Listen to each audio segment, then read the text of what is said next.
Baby, Hi there. you know what time it is. What time is it? It's Studio Johnny Q time. Oh, yeah? That means it is time to drop your nerd drawers, baby. Oh, I'm glad I wore my nerd drawers. I don't know exactly what that means, but I'm sure it's sexy. It is sexy. It's definitely sexy. Alright. Hail and welcome, fellow time travelers. Studio Johnny Q here. Johnny Q and Studio Johnny Q. The Aloof Goof here with Randy on the magic of the interwebs. Randy, are you there with us? Yep, what's up? Hey, man, how you doing? Good to see you today. How you doing? I'm doing all right, man. I'm doing all right. Sorry for the coming in a little late today. We had a visit from a friend of the studio, Papa Skeletor, stopped by, so I was trying to make some time quickly beforehand. Nice. So running a little bit behind here, but glad to have you. Glad to have anybody else that's with us. Thank you so much. We are going to be working today on our Gypsy Wagon. Actually, we could take a look here at our topic lists here. So, yeah, we got mailbag to do today, Randy. I got something in the mail. I'm not sure what it is, but I'm pretty certain it's nerd related. We've got our movie night to talk about. We can wait to see if Tater joins us. We can talk about movie night. Still working on adding some custom items to the D&D Beyond 20. And our Gypsy Wagon is what we'll be working on today. Our titular moment is raiding the Bead bin, which sounds like such a euphemism. But we're actually going to be looking to find some accent pieces for our Gypsy Wagon. So, and then we talk about Rocket We're League. not even like a minute into the video and you're already making anal bead references. I'm not. That's why I tune into this channel. I'm not, but you just did, and that's why I love you. I missed an opportunity, and you were right there to pick it up. So thank you for that. Yeah, so we can talk about Rocket League, and we got our mental health minute that we got something there for that. So yeah, let's take a look here though at our M50, and we've got our wagon. So let me make sure we get some light here. And I'm finding I'm really unhappy with our current light situation. Something I'm going to be looking to improve. I'm not sure how let's go about what it. situation? Lighting, as in the rays of light falling upon the objects. I'm having a hard time finding it to where I'm not feeling like it's too bleached out, or like right now it feels a little yellow and dingy. But I've got like 6 different lights, so I'm trying to figure out a good combination. But they say that there's, I guess you're supposed to have, essentially, if we would take a look, we got our town clause, I believe. Let's move that on down the road here. Let's see.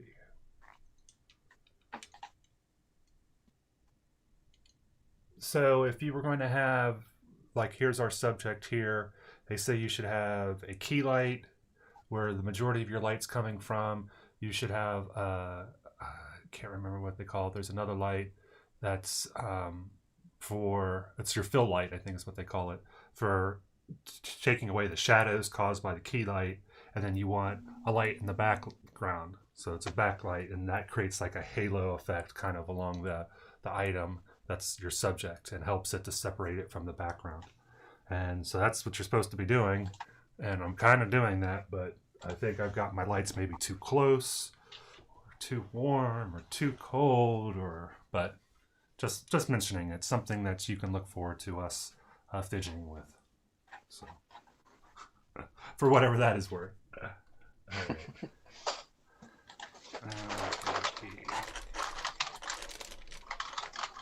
So let's take a quick look here, though,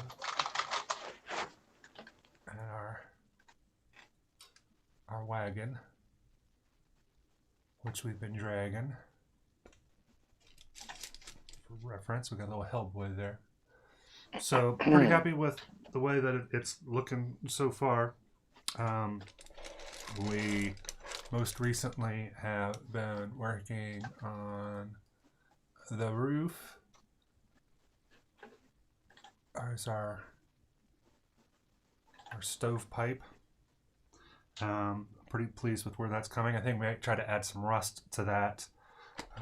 We had our window box that we've added here. So I think that's looking pretty good.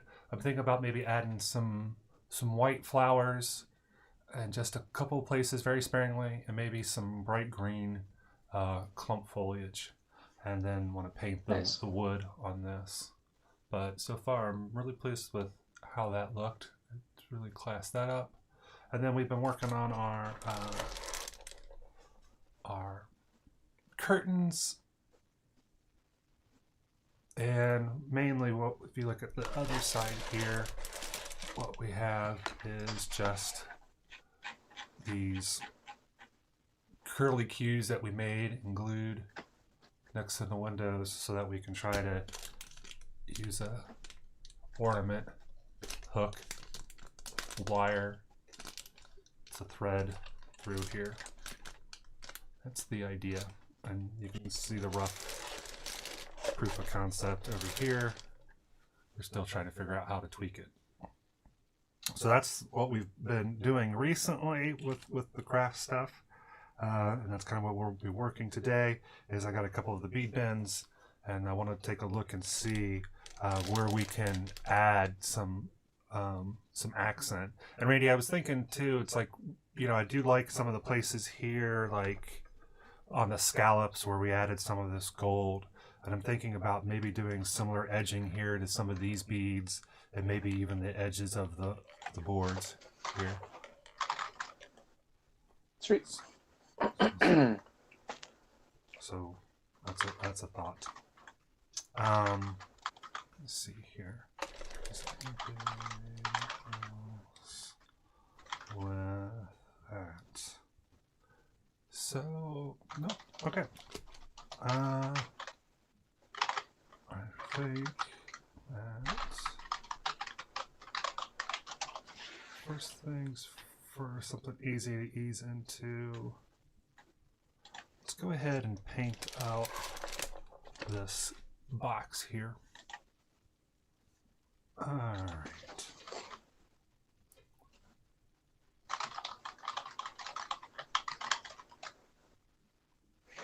So how's your sleep?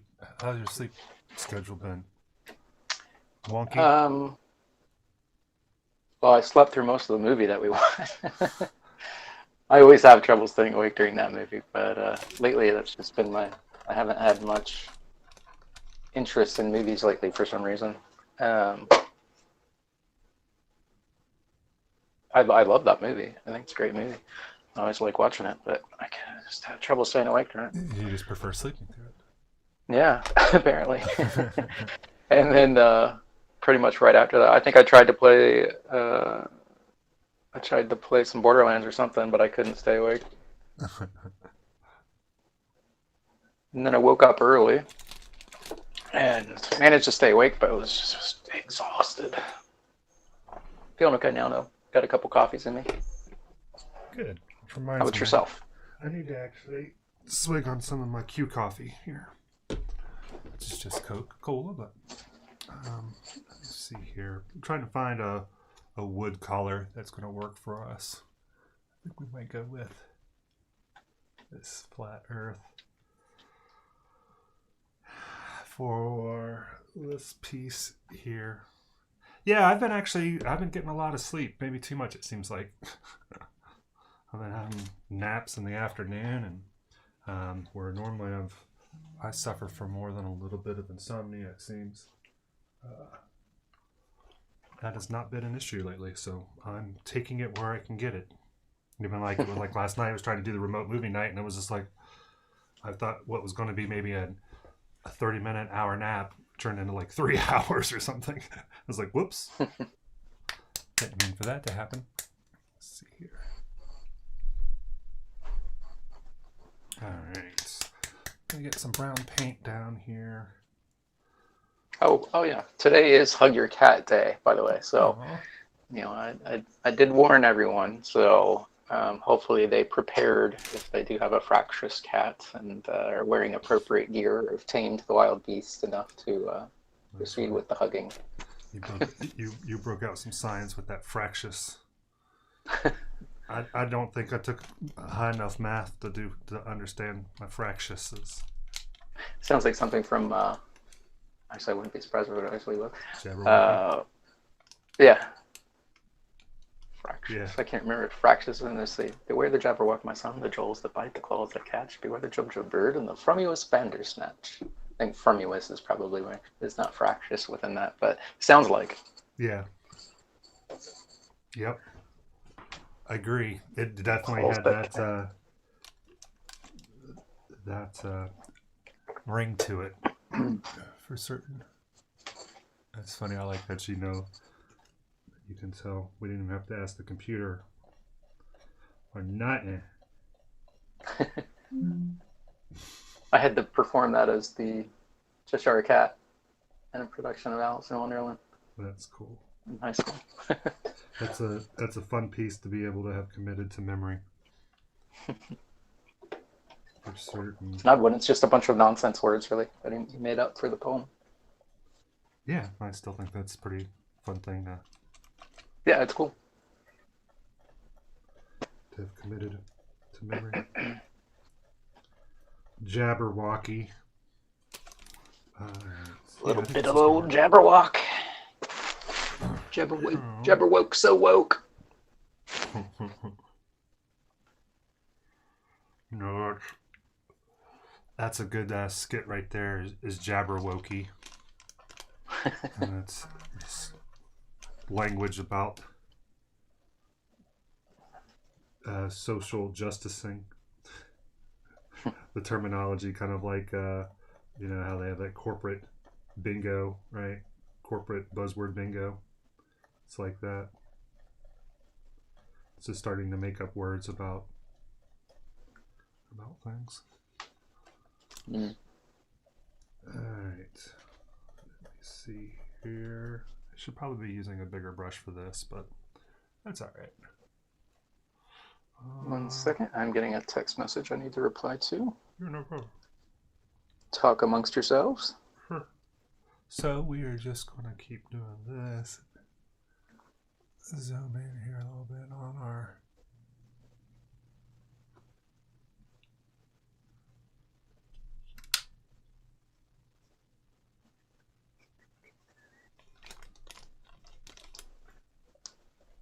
books.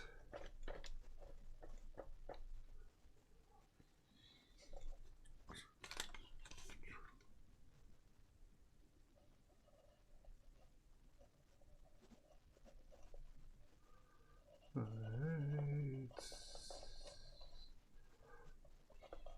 So with this, just putting on a base coat, nothing really much to describe about the technique here other than I think we'll have to hit this with probably a couple coats. Let me see here.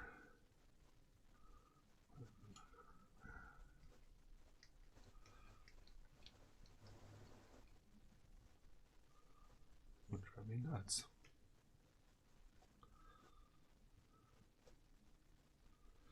Itchy ear with earbuds isn't a lovely combination.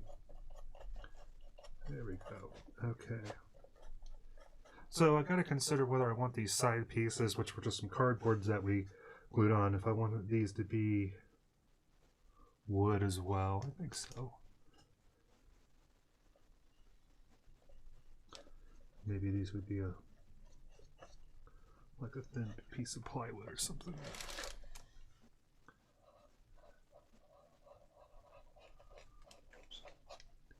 So camera.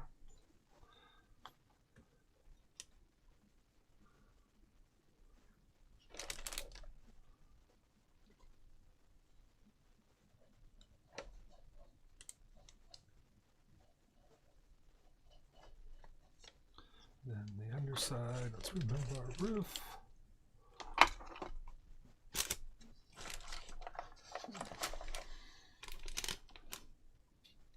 And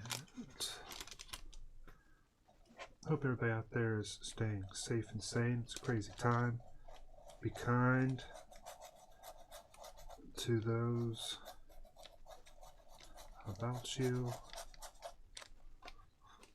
Try to be part of the solution, not part of the problem.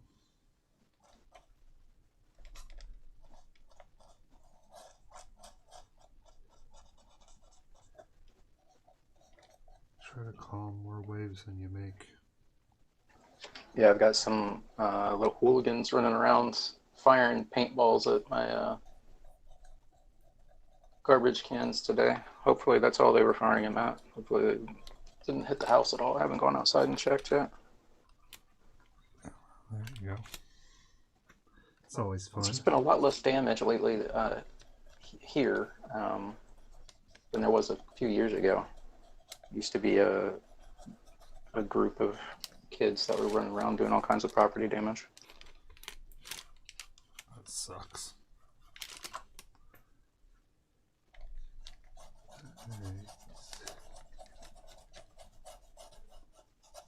So we got this box started. Let's see if we got any more paints.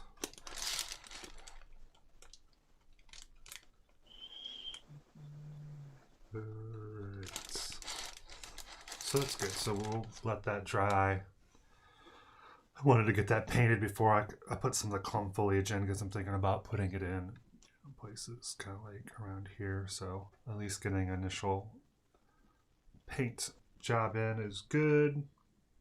So we have that. While that's drying, let us take a look here at our windows. Oh, you know what? We could put a little bit, before we get to that, we could put a little bit of rust on our roof. So let's move you out of the way. Tomorrow is National Donut Day, by the way. Rusted. Okay, so first it was pet your... Hug your cat. Your Hug your cat day is today. Hug your cat. So hug your kitty, or if you had a kitty that ain't with you anymore. I had a couple kitties that are no longer with me that are dear to my heart. Hug them in your mind. Give them a hug. Thank them for them good memories that they gave you. And then what else is it besides Hug Your Cat Day? Tomorrow is National Donut Day. Ooh, donuts. Saturday is Drive-In Movie Day. And Sunday is VCR Day. So adjust your tracking now. VCR Day. Adjust your tracking now. That's funny. My dad was talking about, he likes to tell a story about when he had a new sound system that he bought, and that it wasn't working, and it was because the tracking was off on the VCR tape. And once they got the tracking on, it was like, oh wow! But it was like, man, this sounds like crap. You know, it's supposed to be like surround. It's probably like his first surround sound. It's like, this doesn't sound good at all. And the VCR tape needed to be tracked, and once the tracking came on, it was like, wow. Nice. Monday is Best Friends Day. We'll have to schedule some time to play some additional computer games or something. There you go. What was the... we'll wait, see if... Tater hops on. See if Tater hops on, yeah. Yeah, it's like, I want to talk about the movie, and I want to talk about Rocket League, and it was just like, well, I guess, well, let's wait. I'm going to see if I can find some orange paints, some rust paints here in our... I know we've got some, at least right there. Let's see. It's dried blood. That's vomit. True stories. Sounds like you're talking about birdie bots. Does it bleak? Yeah, it does. This is Stonewall Gray. Alright, so let's just try some of this orange here. We'll use this sparingly. Talking about cat, Talking about cats, I saw a YouTube video from the Daily Dose of the Internet channel. Uh-huh. And it's titled "Cat Sounds Like a Laser Beam." I don't know what this cat is. I think it may be a bobcat, or not a bobcat, but a ling. I'm not sure. It's That's not really a house cat. It has. Well, it may be like, you know, because they've made some strains of breeds of house cat that are very similar or akin to wild cats. So maybe it's intended to be a house cat, but it definitely looks wild. It has really long ears with black tufts on the top. But I'm going to see if I get the audio underneath this. And see if this works.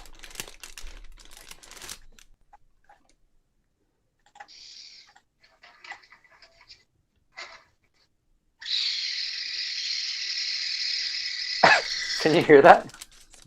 Yeah, it sounds like a tiny garbage disposal or something. It sounds like a laser beam. like an old school death ray. Yeah. It's like a 50s sci-fi space gun. Yes. It's a kitten meowing. Yeah, it is. Holy crap.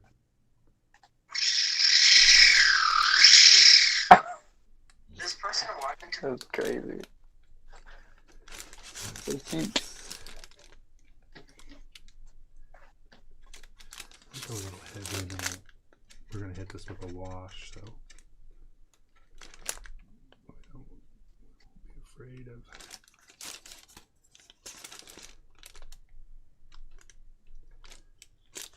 Oh, I just realized that went on YouTube too. Hopefully that doesn't cause any issues. We'll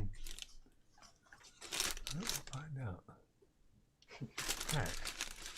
So there's our quick little rust job. We'll let that dry, then we'll hit it with some wash. Paint off of this. Alright. Whoa. Need to get my water cup. Bring it back down. I keep forgetting to get it until I'm down here. So, there he is. What's up, Tater? Tater! What's going on, brother? We're glad you're here. We had a couple of our talking points were centered around you and our general disdain for you. I mean, no, that's not one. We wanted to talk about movie night, and we wanted to talk about Rocket League. So, Randy, you had a question or something that you wanted to bring up in particular? You said you wanted to wait. I was trying to recall which version of gameplay it was that we ended on. Oh, yeah. So we had started off with, I want to say Gauntlet. Drop Shot. But it wasn't. That's what it's called. Drop Shot. Okay. Yeah, that was fun. What was the one where it was the rando powers? What was that one called? It was like Rumble. Rumble. Yeah, Rumble. Yeah. It was soccer, then Rumble, then yeah. Drop Shot. And they call soccer. It's actually car instead of CER. It's soccer. This is good. Soccer. Soccer. Then Rumble. Then the Drop Shot. Yeah, that Drop Shot was crazy. That was What was the one we didn't play? That's like a version of basketball. Hoops, I think, or something like that. And then there's one that I think it's just a snowy field. So, with just free play or like? It's normal, just like, super slippery. Just normal, but I think it's snow. It's snow where the rink is. You slide. Extra slippery, I believe. Tater can probably provide better info. I think he was looking into those. All right. So if we, I'm trying to think here.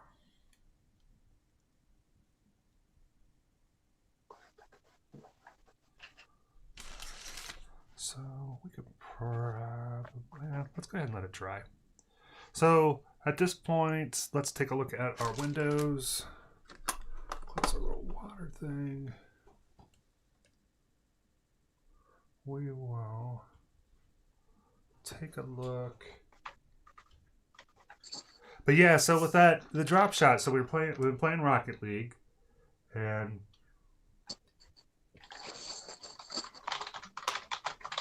we were trying some of the different modes as we've been staying away from playing with people's on the internets. And so we were trying the one, and it was basically normal rules except for every 10 seconds everybody got a power up that was like seemingly random, and that was like utter chaos because you had no clue what was going on. But it was interesting, and it was kind of felt. I think it was supposed to be like Mario Kart, like it was a Mario Kart / version of it. And so then we switched to the drop shot, and it felt very much like Tron sort of thing because you're playing on that was the shape of the rink. I think was a hexagon. Yeah, split down the half. Yeah. And kind of like a clamshell. And you had blue on one side and Or orange on the other. And you had, so it was like blue on one side, orange on the other. And the ball could have 3 different states, right? It could be neutral, or it could be blue charged, or it could be orange charged. And so if you were the blue team and you touched it, it would either change it from orange to neutral or from neutral to blue. And if you were on the orange half of the thing, when it was blue and you were on the orange half, it would do a circle of damage to basically, like, think about the floor was like a shield. So it's damaging the shield and these tiles. And if they took a second level of damage, they became a hole. And so that ended up becoming the goal, is that any place that there was a hole, you wanted the ball to fall through. So if the ball was neutral, and it could do a single point of damage, I think, when it was on a square, on one of the halves. But if it was charged, it would do a one-time circle damage, but then become a ball that was not doing damage. I don't know. It was kind of hard to fully. This is saying that each panel can be hit by a ball twice. The first hit activates the panel, while the second hit breaks the panel. That sounds correct. Creating a new scoring opportunity. Yeah, because it went from the original flow pattern. They're not mentioning anything. Oh wait, here we go. Okay, the new ball has 3 different phases, each more powerful than the last, that determine how much damage is done when the ball smashes into the floor panels. The second and third phases are activated by multiple battle car hits. So the longer the ball stays off the ground, the more powerful it becomes. When the first phase of the new ball only damages 1 tile upon impact, the second and third phases can damage up to 7 and 19 panels respectively. Whoa. So I don't think we ever saw the 19. So would that be like if we were playing on a team of 3, me, you, and Tater, and so like I touched it, and then you touched it, and then he touched it, or I touched it, you touched it, I touched it, sort of scenario? Is that how you get multiple charges on it? I don't know if each of us have to touch it, or if one person can touch it multiple times and have it in that count. Gotcha. Yeah, true. It just says multiple battle car hits. It's unclear exactly. Yes, gotcha. What it means by that. Yep. All right. So let's see here. I am tempted to. Tater said, "I know that's how you can charge my ball." Well, all right. It could be me hitting it 3 times. It could be 3 different people hitting it once. Any combination works. There were times where I was kind of dribbling it, so dribbling. I think maybe you do have to get different cars to hit it. That's what, yeah. To advance it to the next phase, because I don't recall while I was dribbling it that it changed phase. Yeah. All the time we're playing, it's like I'm not exactly sure what's happening here, but yeah, because it was like, does it need to hit? Did it need to hit like a certain amount of force to charge it? But it just seemed like once you charged it, it seemed like somebody else needed to touch it to change it to a different state. But that could totally be incorrect. Just wasn't doing it correctly. But it did feel like towards the end, I did feel like we were doing pretty good. Mm-hmm. And it was a really interesting experience for sure, for certain. Yeah, it was fun. I will definitely look forward to playing that again with you guys. And playing that against humans, though, would be crazy. Mm. Oh, the one thing I did really like, though, was that, so it's a time match, and so you get goals by, like I say, if the ball ends up falling through the floor. But what happens is, like, say that this is the blue team side and they score, all the damage on their side still stays, but the team that got scored on, their board gets wiped and it's a fresh board again. And I really like that. So it's like you didn't lose all the effort that you had done working on trying to damage. And so it helped it to even the field. Yeah, it did seem like the floor was sometimes being healed, and I wasn't sure what was causing it to be healed. I think you're saying when it scores, it resets it. Yeah. So when you get scored on, your half gets reset, but the other team who scored, they still maintain all the damage that they had. I think that was what was happening. I could be wrong, but that's what I think. All right. Oh, that one game I was telling you about where you snatch each other's head and try to do different things with them to get that player out of the game, where it's basically like King of the Hill, is called Head Snatchers. And it is supposed to be cross-platform between PC and PS4, it looks like. And what was the premise of that one again? You said you were taking people's heads and doing what with it? This says, what is this from? Jimatsu.com. Head Snatchers is a wildly fun multiplayer party game. Choose your head from a huge selection and try to keep it on your shoulders while trying to remove everyone else's. Once you have snatched your opponent's head, light up the scoreboard with it. Only with quick reflexes can you reclaim your own head and avoid humiliation and shame. Play online or offline across 4 different game modes and over 25 unique environments, each with different rules and attributes. The pandemonium will push your friends to the limit. It's just a really silly, crazy. They've got different environments that you play, and like I said, one of them was like you had to grab a person's head and then throw it through a portal, and that put them out. And then the next board was like it was the shape of a cross, an even cross, like a plus sign, and there were bowling pins set up at each of the ends of the cross, which corresponded to the color of each of the 4 players. And you had to try to get the player's head and then bowl down, use it as a bowling ball to knock down all of the corresponding bowling pins to be able to get them out. That's funny. That does sound funny. Remember on the Wii, one of the Wii Sports, I think it was, where they had the 100-pin bowling. Instead of 10 pins, it was 100. Yeah.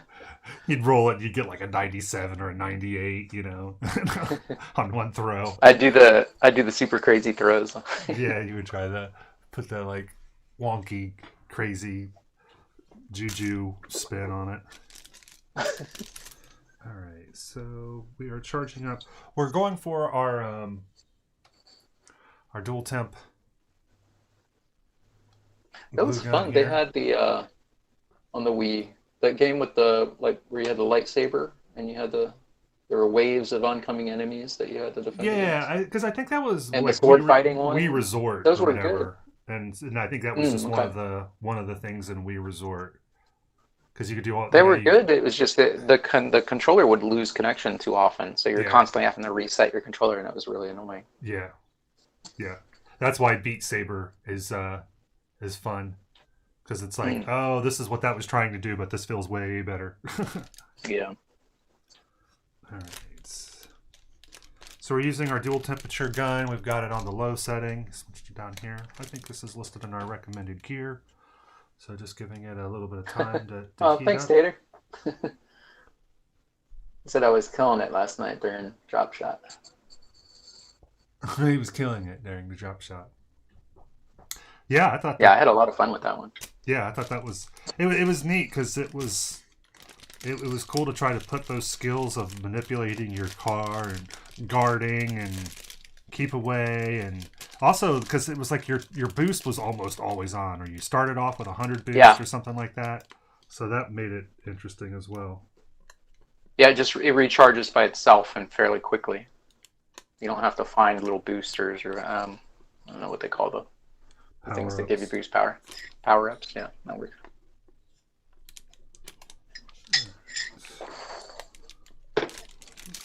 That Rumble one, I was pretty much totally lost on that one. There's too much new stuff being added in.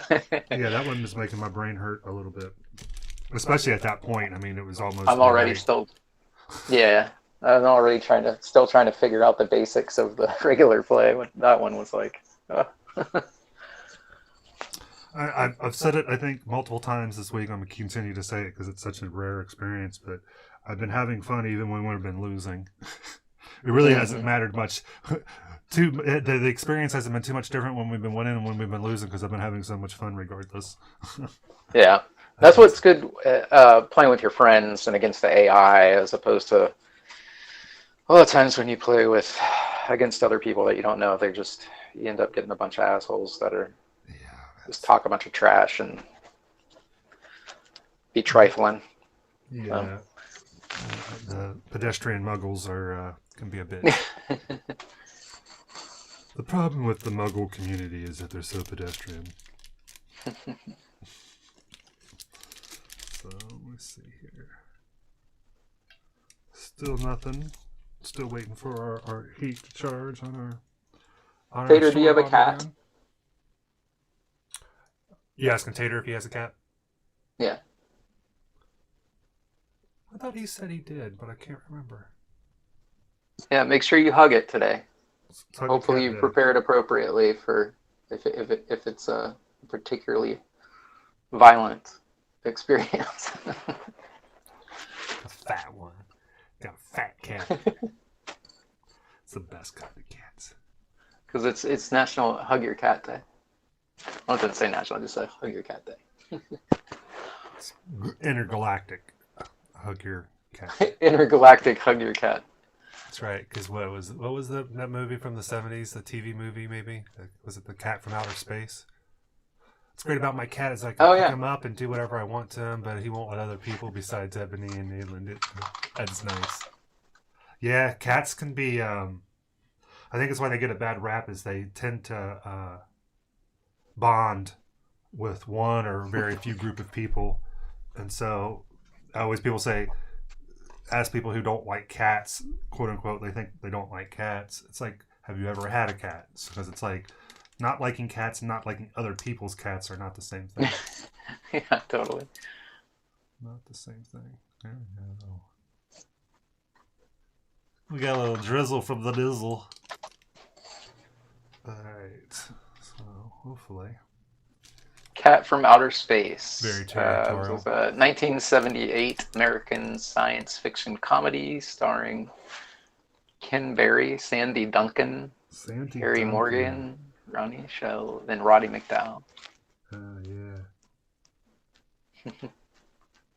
Looks like Harry Morgan. I think he played the general. Yeah, he's the guy that was on MASH.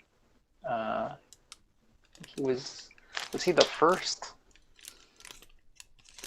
commanding officer on MASH or the second? I can't remember who replaced who on that. Oh, he may have been first. Because I think the old guy, Sherman. Yeah, that's who it is. Oh, that's who you're talking about? Colonel Sherman Potter, yeah. Yeah, I think that he was second.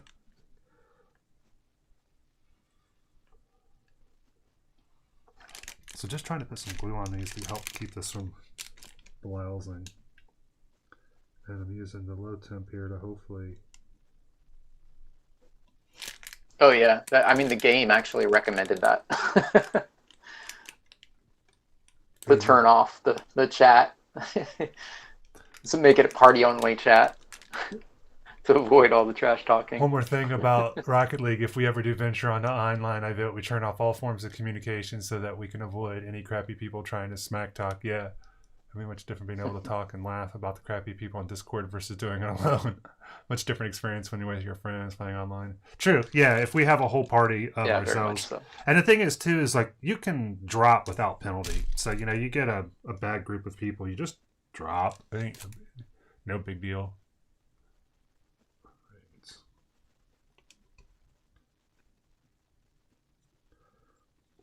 So this is roughly accomplishing what we want, I think. So let's continue down this endeavor. Oh, I bought that that 4-pack of Humans Fall Flat. So if anybody, and you guys want to play that, I can try to dole those out accordingly. Although I'm slightly worried because Steam seems to be doing this weird thing where if you own a game, you can't gift it, which makes zero sense. They tried to say like it was like giving something you've already used. I'm like, I'm not giving them my game. I'm buying another game for them. You don't make that doesn't make sense. Yeah, it doesn't make sense because I've had people gift me games that they had before. Okay, maybe you have to do it a certain way or something. Yeah, maybe. I don't know. They're making it really difficult. Because I remember everybody gave me Terraria. It seems so convoluted.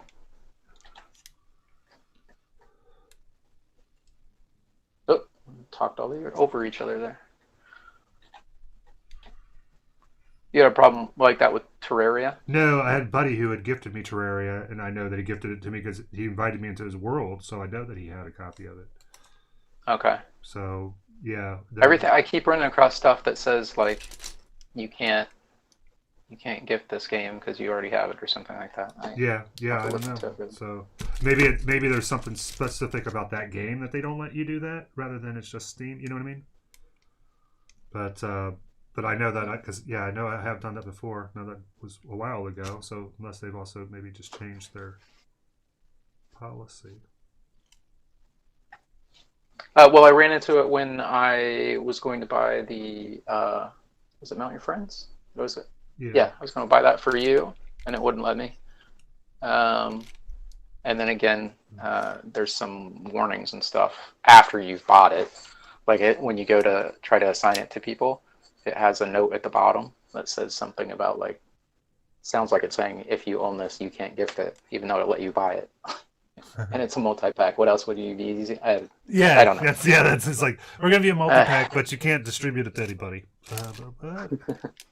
That's the way it feels anymore with intellectual property stuff. I really think that there'll be a time when they look back at our intellectual property rules and be like, "What? That makes no sense," because it's just not manageable in a digital world. A lot of stuff was saying that things used to be way different.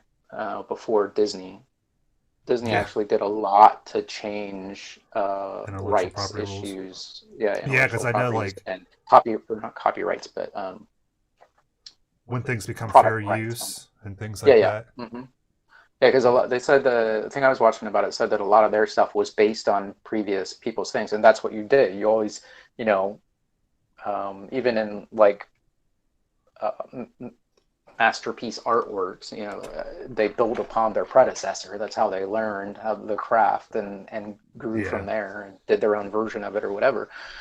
But then Disney came along and kind of monopolized it a bit, really extended the what is that called?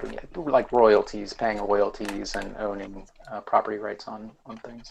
Yeah, and how long before something becomes fair use? Public domain. Yeah. Yeah, because Mickey Mouse should have been public domain way before now, because I think he's like over 100 years old. Maybe not that old. He's not that old, but damn close, I think. Getting there. 20s. How old is Mickey? He's got to be in his 90s if he's not. Mickey's birthday is November 18th, 2020. So it is 100 years old. I mean, if you're they're going into detail here, except to tell you how old he is without you having to do the math yourself. Well, you did say 2020. Actually, no. It's not that hard. I mean, that's this year. He's 1920. not just born. They didn't actually tell you like how old he was or when he was born. If you click on it though, then you get more information. Steamboat Willie, November 18th, 1928. Oh wow. So yeah, 8 more years. Oh,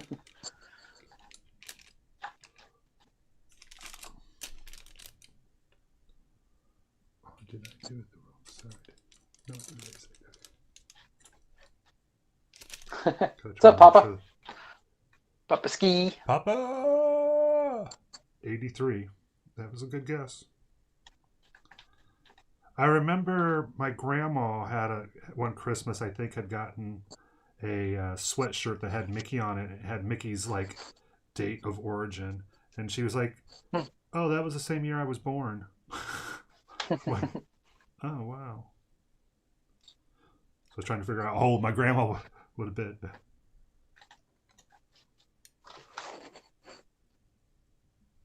There was some crazy stuff when I was learning, like when I was little, and I was learning about my great grandmother, and who I did have the privilege to know for a while.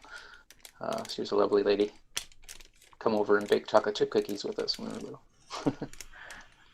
Nobody believes me, but she would take a little sip of the vanilla extract. That's awesome. It has an alcohol base to it. Like, she would never do that. She was very religious. I'm like, she totally did that when I was like. Fools were watching. It's just a little sip. It's not like then you dab a little bit behind the ears. Yeah. But she was like, saw the invention of the airplane or the train or something crazy like that. I was like, wait a minute, what? Yeah. But our generation is seeing the personal computers and handheld devices and the internet. Yeah, the world's oldest man had just died at like 118 or something like that. And I was thinking about like the year he was born and what he would have seen. It was like whoever he was, it's like he could have fought in World War One. Yeah, how many world wars you've seen? Yeah, that's a big one. It was just like, wow. I was wondering about that the other day too, about how we view like patriotism and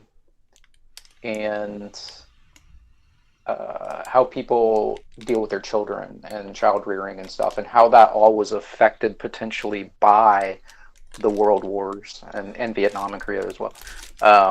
Yeah, I've been funny. Because if so much of like the mass of the population went into a boot camp situation and then a war situation, and that kind of set up their mindset and their behavior patterns in a lot of the way, and a lot of them would have had like PTSD and they're coming home and having to raise children and stuff, and obviously there's going to be some carryover issues and stuff there. So I was just wondering how that all played out, how that affected things, and what things were like before that time. Before the industrial military complex. Yeah, before World Wars, like how things like that were different. Yeah. How things that occurred and changed people during that time, how it was before those things happened.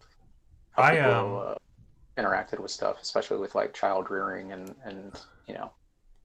parental idea about like what it is to be a man, your idea of what is manly. Man doesn't cry, all this stuff, suck it up and all that stuff. That's so militarized thinking in a way.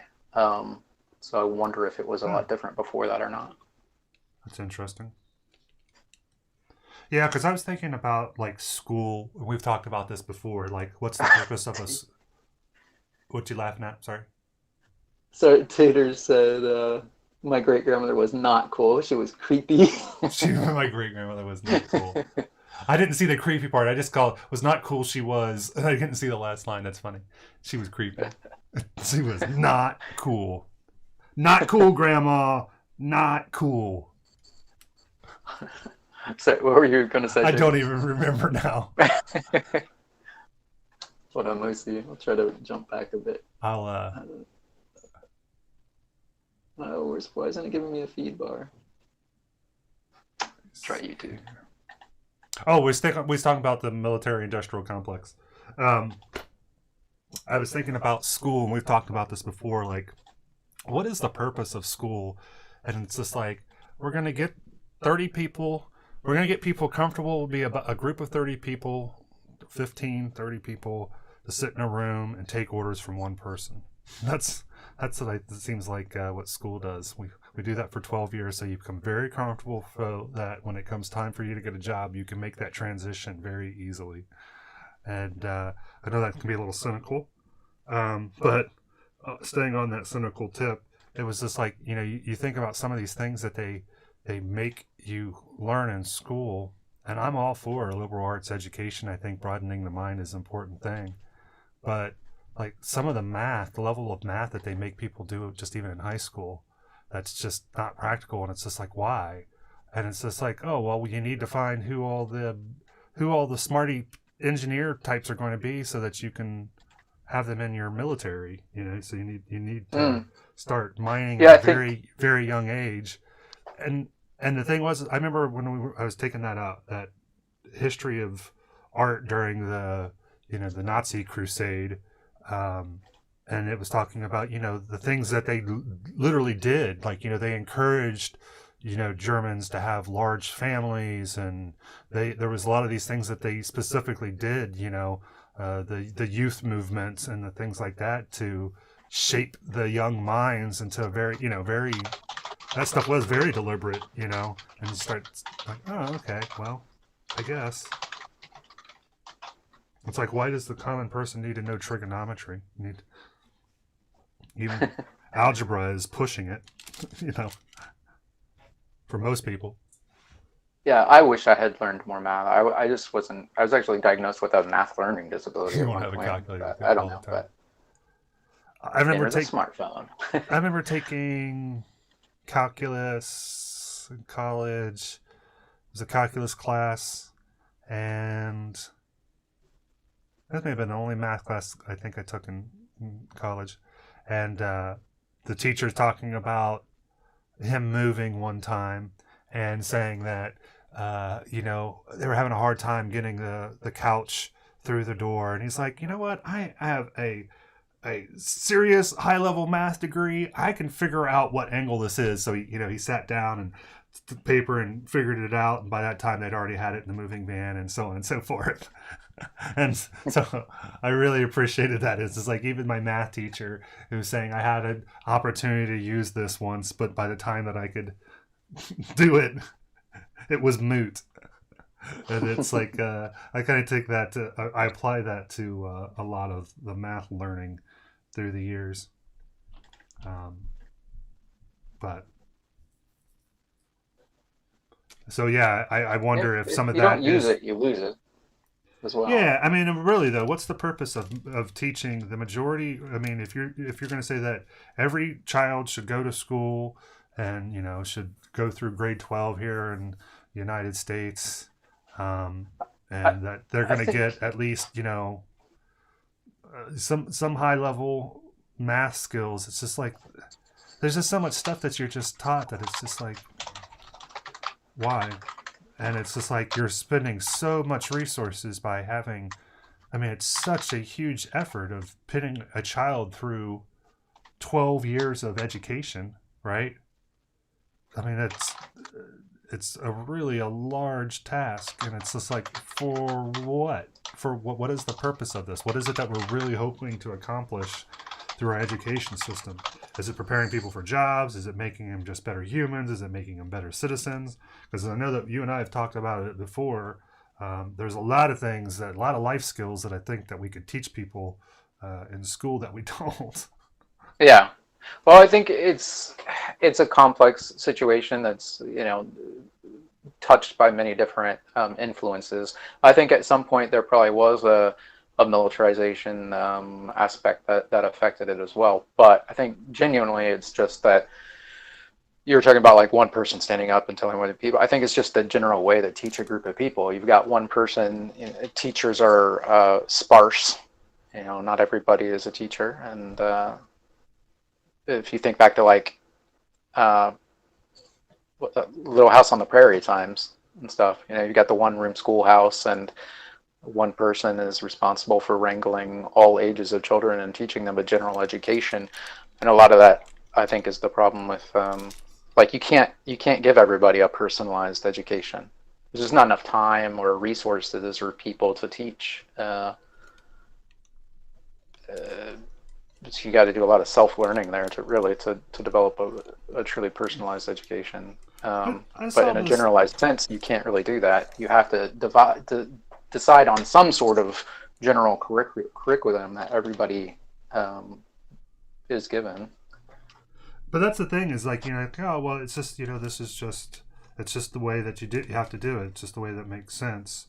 And it's like, I don't know that I necessarily agree with that. I've seen some things that have talked about education, and it's like the ways that we do, like, all of our education, you're committed to the lowest common denominator. You move at the speed of the slowest person. And the way that we were raised. In what? Because since you have one teacher who's teaching everybody, you're reduced to the speed of the lowest common denominator. No, a lot of people got left behind. Unless you're leaving people behind, but but there's still, even then, it's like even if you had a bunch of good people, right? What happens is that the person who's smart can only move as fast as the teacher is moving, or often can only move as fast as the slowest person is moving, so that and that's the teacher's moving on. You get like the gifted students that they try to put in more advanced classes, or remedial courses to help those that are having problems. But typically, like, it's the people who are causing behavioral issues and stuff that get put in the remedial classes a lot of the time. So they need to do some work. I don't think anybody in the education system thinks that, hey, the system is great. I think they all are like, yeah, we know it's a broken system, but we're doing the best we can. We don't know how to make it better with what we're given. So I think they're all kind of frustrated by it, but don't know how to better it and get everybody on board to do that. Even if they do have good ideas, getting everybody else on board to okay that is a whole other thing. Who's going to pay for it? For a lot of people, it's just a job, too. Yeah, that as well. I had a teacher, my biology teacher in high school said, you'll find that the majority of teachers were failed engineers. That's what they used to say that all the time. Those who can't teach. They used to say that all, about a lot of stuff. This is my high school senior teacher would tell us this. He's like, yeah, you'll find a lot of teachers that what happens is that they go in and they can't do the math. And so they say, well, what? Look at my credits and see, well, what kind of job could I get with the credits that I have? And they end up becoming teachers. Had another teacher that said the 3 best reasons for becoming a teacher were June, July, and August. Tater and Papa are both talking about advocating trade jobs and trade schools. And Tater had a good fact about a lot of blue-collar workers are going to be retiring, and there's no one to take their place. Everyone's going to college to get an office job or whatever, and they're earning jobs after college. Yeah. And then they end up working some retail job. Whereas if they were in a trade school, then you get a job right out of the gate and making good money. Yeah, it's good points, Tater. Yeah, I do agree. Yeah, those are good points. I remember when I was in school, one of the classes that they had us take our senior year in college was asking about, like, you had to do like sort of like an internship sort of thing. And, it was talking about this very question about, when you leave college, you don't feel necessarily very prepared. And, I was able to offer some experience of a person who had already left college and came back to college, and it's like, what is the purpose? And, the teacher said that, the purpose of a liberal arts education isn't vocational school, right? There's a difference. And, and it's like, yeah, there is, but a $50,000 education or $200,000 education, or however much that education costs, should have some merit beyond. Yeah. And with talking about like other things that should be taught in school, just general common sense, like every day, and how to deal with like emotional issues or whatever, giving you those tools to be a stronger individual, not only mentally but also physically, emotionally, whatever. Sorry, I get distracted by an email notification. I don't remember what I was going to say now. Damn it. You were talking about schools giving you different abilities, like things like being able to cope better and some things like that, I think. No? Yeah, I think part of that is that's supposed to be the realm of the parent. The parent is supposed to teach a lot of that stuff. Yeah. The parent is supposed to teach somebody how to deal with these issues, how to be a good person, how to do basic things like that. And then the school is supposed to teach stuff that the parent can't in a lot of ways. But so many people today, both parents are working. There's no stay-at-home parent. There's so many low-income people. Not everybody can afford an au pair to take care of their children and be their tutor or anything. Some of us can't even afford to know what au pair means.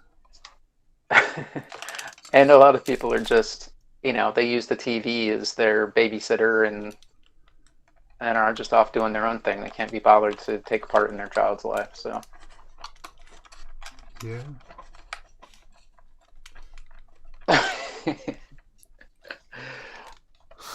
What are you doing exactly, Papa? Well, how did Pornhub apply?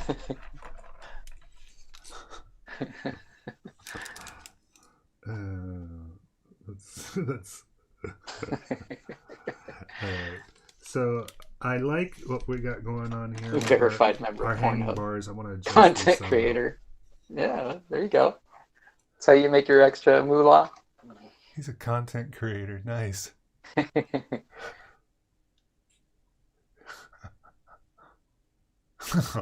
That's what au pair Moonlighting is. by mooning. He knows what an au pair is because of Pornhub. Oh, nice. Does that mean something? I'm still lost. I'm still behind here. It'd be like a au pair is kind of like a nanny. Oh, okay. I got you. So a maid. Yeah, I got you. Not a maid. But it might be not a nanny, like a maid for somebody on Pornhub. Yeah, but that's the concept for. I think is. Yeah, for the porn aspect of it would be similar to like a French maid or something. I'm guessing. Okay. Babysitter, yeah. I mean, if there are people that are into that sort of thing, I don't know.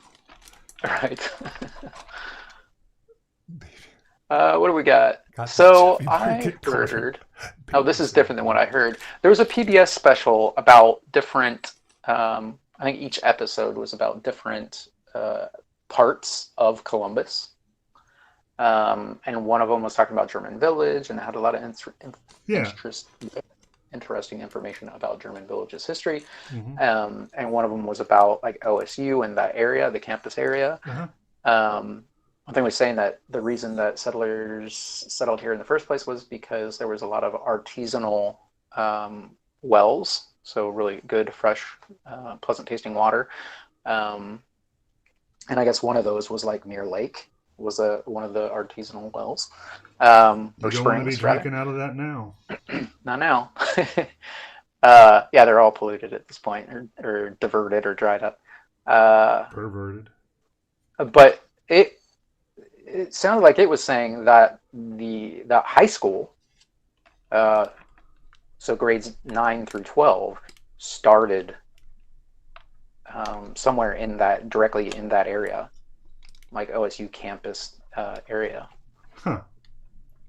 But I'm seeing something else that, well, I guess it depends on what you're terming high school. So there's a potential that some places are terming high school different grades than other places. Because this thing is saying that Boston started the first public high school in 1821 in the United States, but 21, and that's time of World War I, right?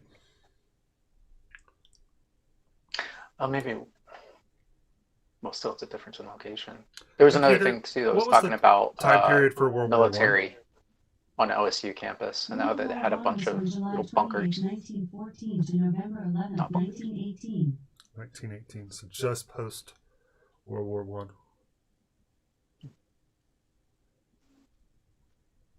No.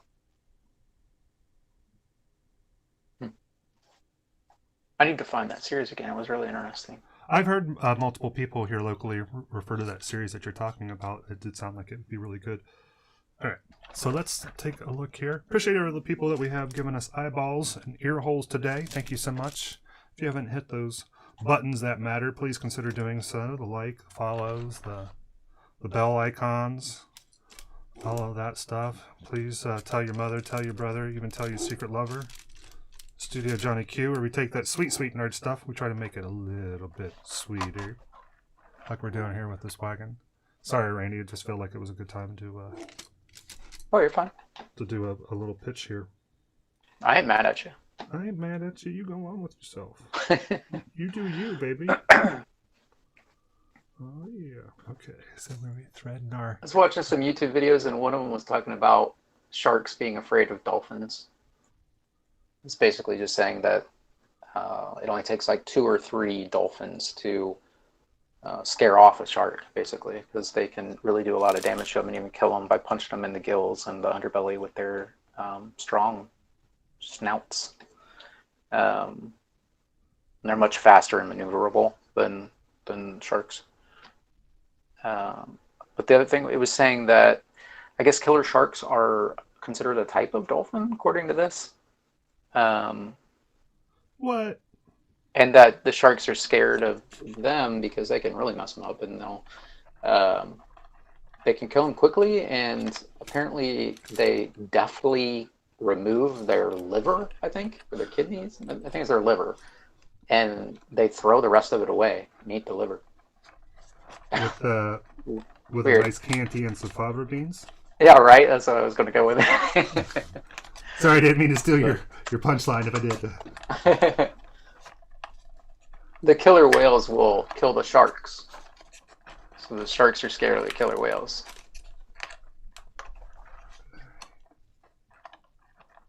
Sharks with freaking lasers. What a laser. So apparently my psychoptic colleague informs me that it's impossible to get sharks with freaking laser beams.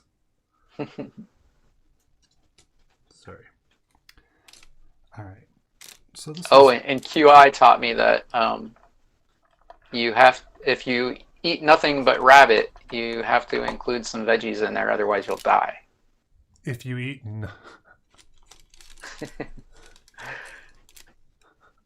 because it's so lean, there's no fat, you don't get any vitamins or nutrition, it's just protein, and you end up having malnutrition. And because you need vitamins and nutrients to process the proteins, then you're causing a nutrient deficiency within your own body even that much faster. Hold on a second. I was trying to get caught up on chat. Mm-hmm. Hey, we got a follow. It's been a long time since I worried. Robert Buer, thanks so much for the follow. Off. Welcome to the Q Continuum. Thank you so much. We appreciate you. What's up? Means a lot to us. That puts us on the second half of our quest to our first 50, Randy. As we've been talking about that, and that the first 50, that it's going to be a dirty little secret here that we love the first 50 a little bit better than everybody else. So don't tell anybody. dirty. But we'll know that. We will know that. So you were talking about something, but I was also trying to get caught up on the chat about the next movie night. So I want to come back to that. Yeah. But, those are both both good ones. It's been a long time since I saw So I Married an Axe Murder. It's always a fun one. Yeah, I was thinking along those lines, Randy, but I want to return to your point, is that maybe we pass the mantle and we let everybody can choose a different movie. So, we had our first one. We can take turns. I can host it on the system, but we can let somebody.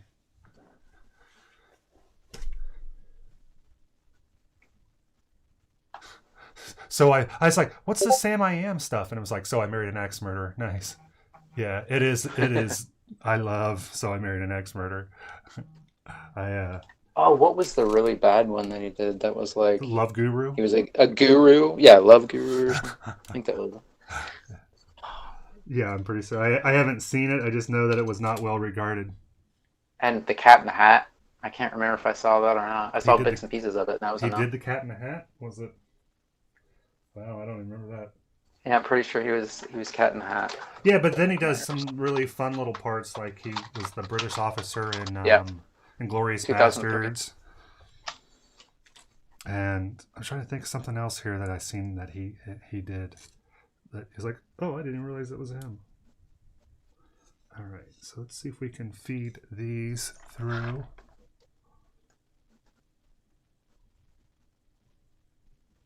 Oh, cool. Oh, cool. Thanks, man. Word up. That's Nice. the Q continuum, taking care of one another. I'm digging on it. Thank y'all. He's the best. He's the bestest. Yeah, Columbus Neighborhoods. WOSU videos. I gotta pull this out a little bit. So, Thanks, brother.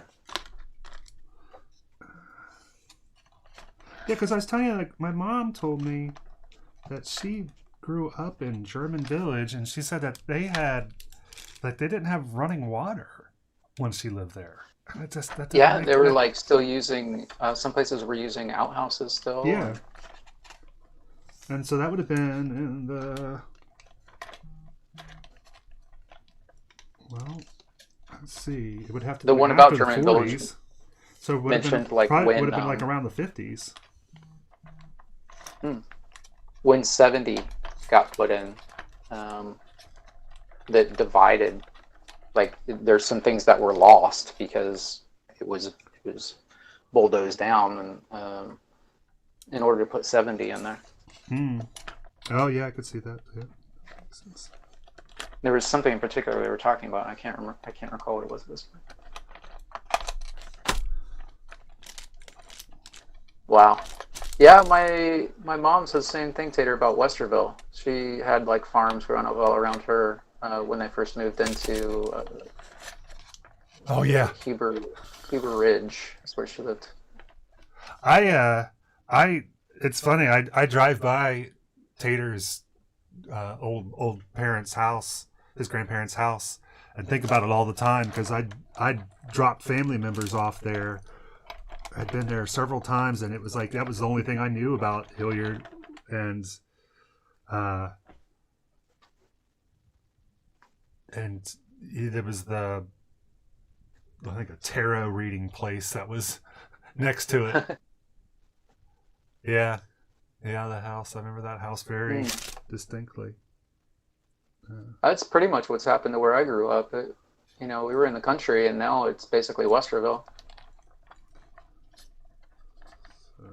There's still one cornfield one small cornfield across the street. Well, they rotate their crops, but Yeah, it's like once they put the the way Myers things in, are going, I think it's going to be there very much longer. great stuff. Remember when they put Polaris in? Cut down a bunch of trees to Polaris.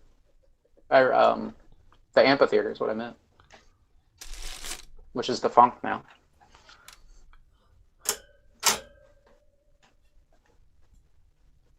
So, like I said, it is defunct, not defunct. The funk, not the funk. All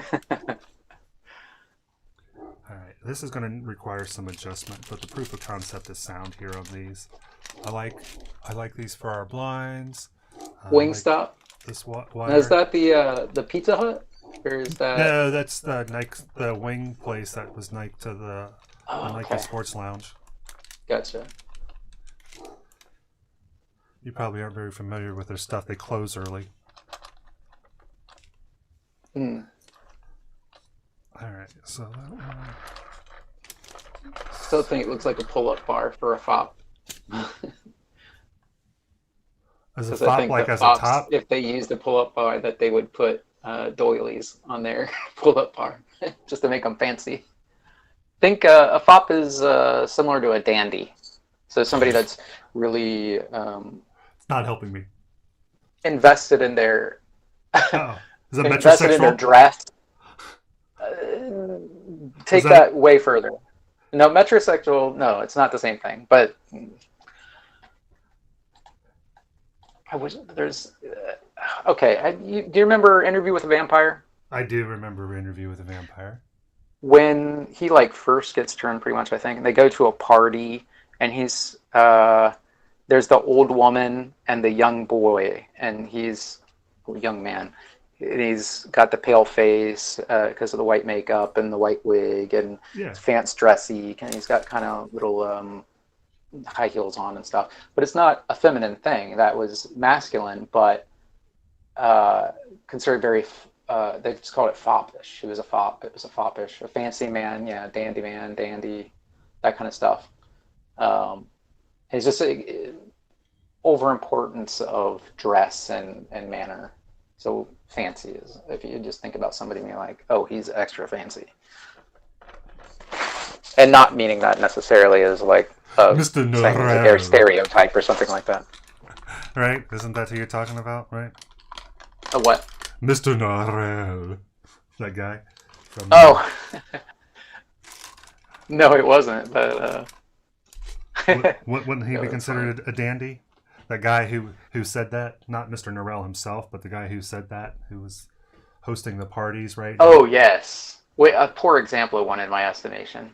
Yeah. He's a wannabe. He's a wannabe dandy. Yeah. He's a And, poser. and then maybe also when we were talking about the tales of ribaldry, perhaps he was a dandy. Yeah. Yeah. If I'm picking up what you're laying down.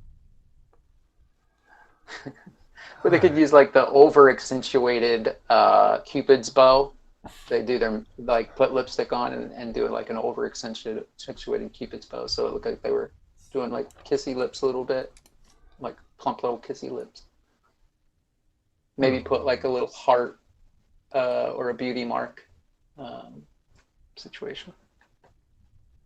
So, Yeah, so I think like frilly cuffs and stuff, like it's overly fancy frilliness. So if they had a barbell, that it would look like that. You're saying this looks like Prince's barbell. Or that. There you go. He's probably Prince is a good. Early Freddie Mercury. All right, I got you. So you don't like my curtains, is what you're saying? Thanks, I got it. That's not what I'm saying. I just thought it was funny that it reminded me of a fop's. If a fop had a barbell, that's what it would probably look like. Yeah, I'm thinking of the cuffs and stuff on Prince.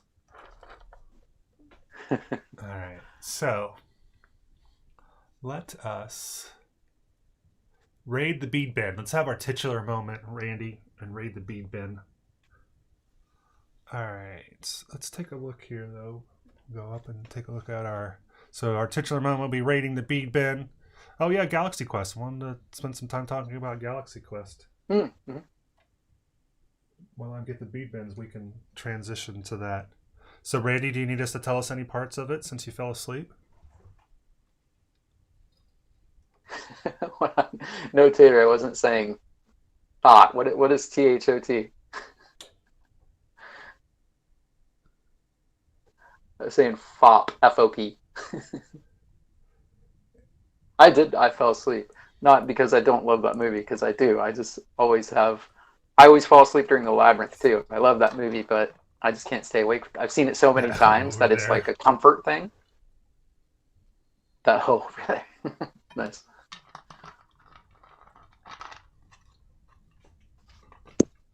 I was thinking about something that I heard on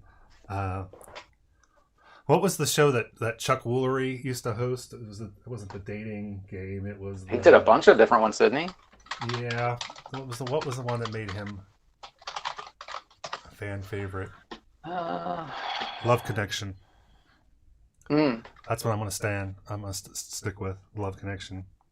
And it was always so funny because he had this guy who seemed so nice. Chuck Woolery seemed so nice, and he would talk to these people, and they would say some really wild things. And one guy was talking about, he's like, He did the dating game as well, it looks like. Okay, maybe like a revamp of the dating game.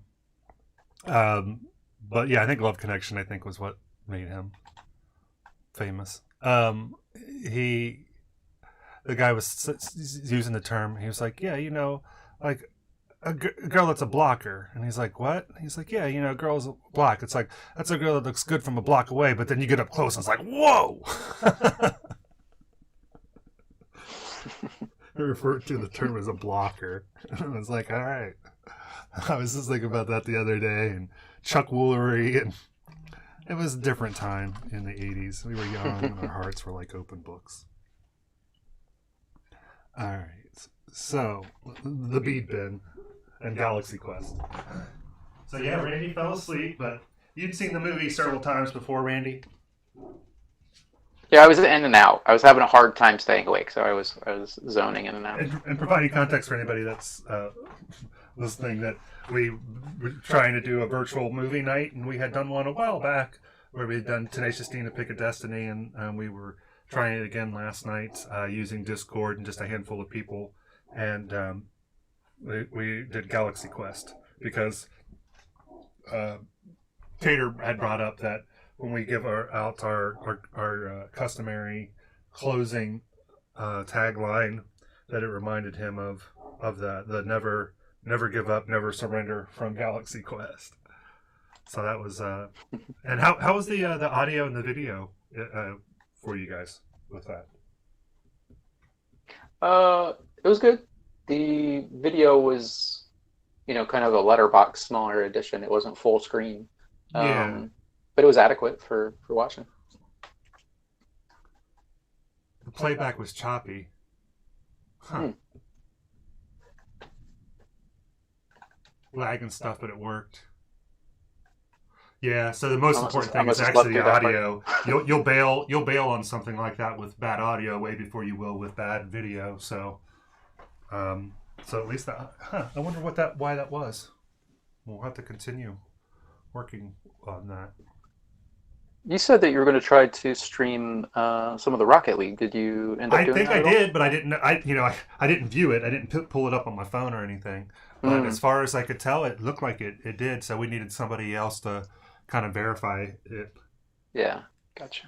And I didn't want to pull up on my phone because I was having problems when I didn't know where I was doing that. I was causing echoes for everybody. So, and at that time of night, I just didn't have the wherewithal to handle it.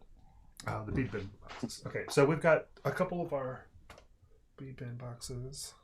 I will work on making some space for these. Yeah, I definitely enjoyed that movie. I thought that Sigourney Weaver's cleavage deserved a byline for it because it made quite an appearance in the movie, which I think was. Her cleavage got her own marquee. I mean, if it were a stage production, she would have her own marquee. Yeah, exactly. I think that they were trying to say something, though. It was supposed to be funny. Was that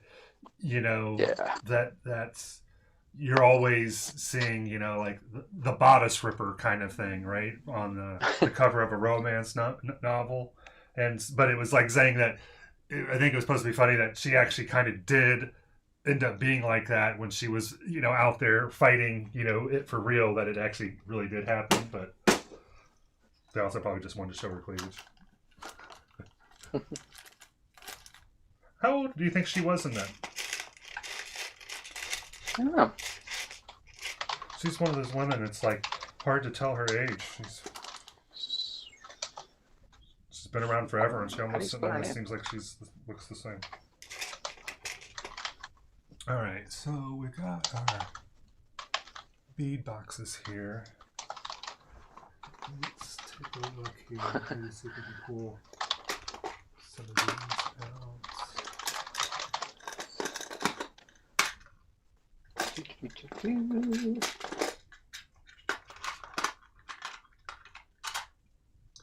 out. She was born in 1949 in Galaxy Quest. Which she co-wrote. Or no, co-starred, okay. I was combining a couple different... So she'd be 51 in 2000. 1999. Galaxy Quest. So 50. She was 50 there.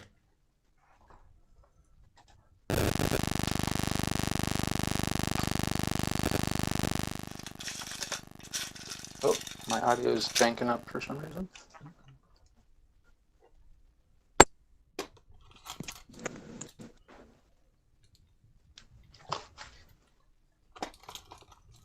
Can you hear me? Yeah, I can hear you. I can hear you. Randy, can you hear us?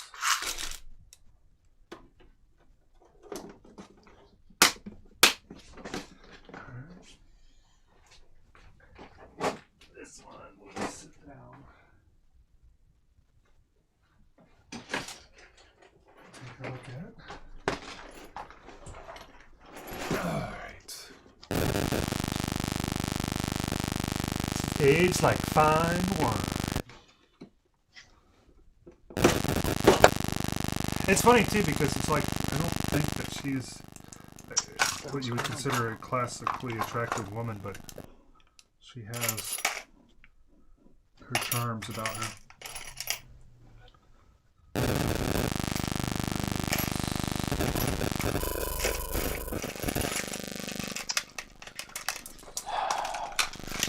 Taking a look here at some things that would just things we can add to the side.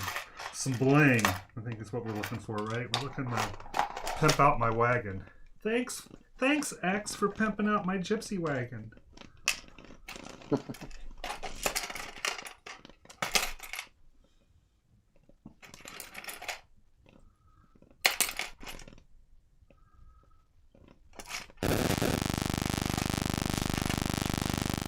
Alright, here we can see where we had some of our... What?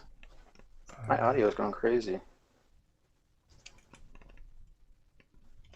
For no apparent reason. And then these were some of the to the wheels.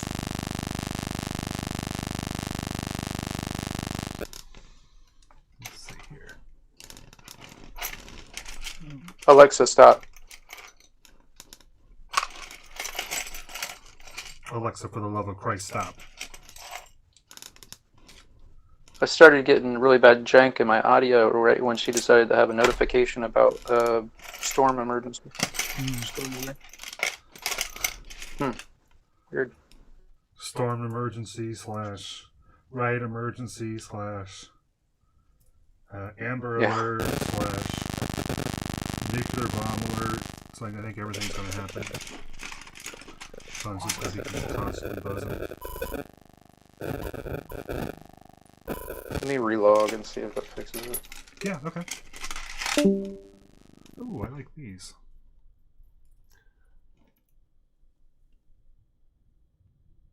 I think we can use these. So just pulling out a few pieces here, just anything that catches the imagination, not being too scrutinizing at the moment, and seeing, and we'll do a closer look at what we pulled out.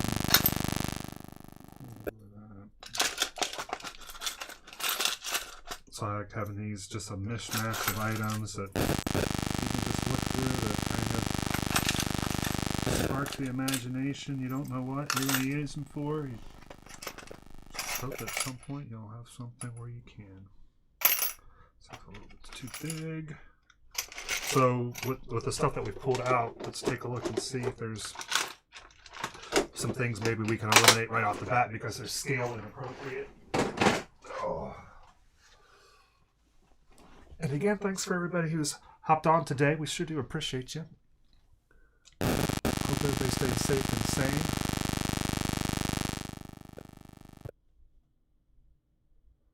sane. We're getting feedback on audio? Oh man, sorry. You're hearing some things, lots of feedback, but it keeps cutting in and out. Don't hear anything right now. That's dope, still feedback. You're not connected and you're still hearing it. Huh, why would I be having feedback? And this just started, I guess, then?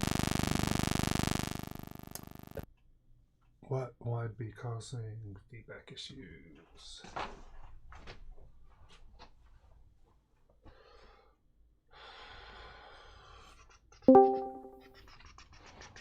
Ooh.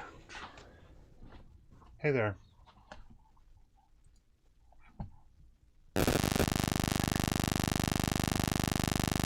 Huh. Yeah, it's intermittent. It did it once at first and didn't do it for a minute, and then it's doing it more frequently now. Trying to see here if we had any.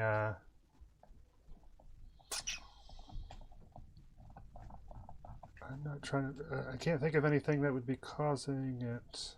I mean, I didn't change anything in the last 5 minutes, so. And.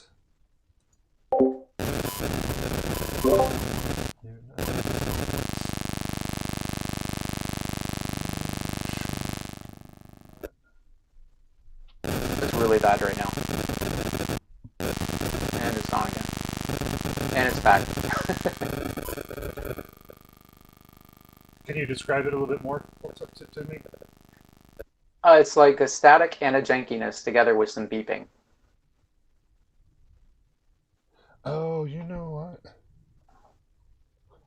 Huh. Well.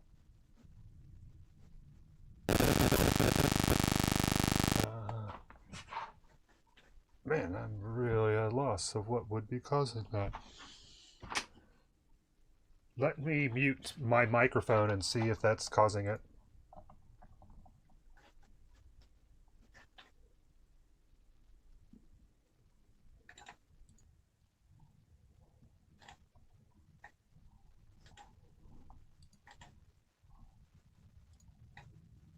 Yeah, let me see here. Let me see here. Papa and Tater, I'm going to post you a video. Okay.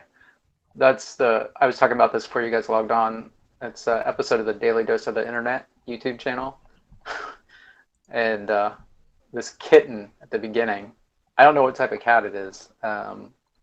Looks wild, but sounds like a laser beam when it meows, like an old school 50s sci-fi death ray. You know what?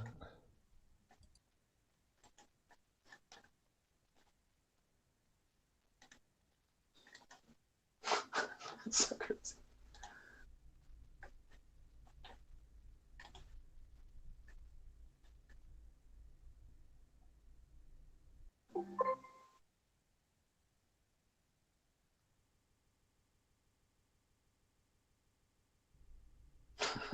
Alright, I'm going to try this and see if this might fix it. I think I had both mics live, so that might have been causing a spot of bobbing. Some feedback issues. Yeah, so maybe that was, and then it could have came in and out depending on, you know, if there was a noise filter or a noise gate or something like that. Could have been doing it intermittently. Because I have to turn those mics on and off depending on, like, I had, you know, if I'm doing stuff with Discord or some things like that, so. So yeah, you can let me know. Hopefully that might have helped it. Yeah, it seems to be okay now. Okay. Let me know otherwise. Appreciate your guys' info. You played an integral part in helping us to troubleshoot those audio issues. So I have these things from like a bracelet or something that might do nicely. From when you used to make friendship bracelets a lot. Yeah. Remember? Those are cool. Yeah, you could do so much with those things. Those are nice. Yeah. So I have several of these. Let's see here what else we had. This is kind of similar to the stone is similar to the thing that we have here in the front.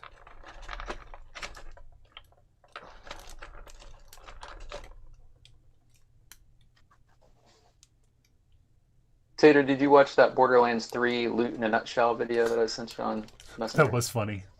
You can link that in chat if you get a chance, Randy. Yeah. That was funny. I have a shotgun that shoots kittens, and now the kitten's mouth comes bees that explode into grenades. Alright, so we have that. This is Yeah. too big, but I like this thing, but it's just too big, I think. It's only a minute 20 long. Whoa, yeah, this is cool. And then same thing here. You can put it on a Interesting. post and put it outside of the wagon Yeah, there you go. if you wanted to. Yeah, or just there's some day where there's going to be skulls maybe hanging on the ends of these or something. Or we That's use a- it in the that's cool, octopus too. lair or something. So we have that. So we've got another strand of these. This I thought was interesting.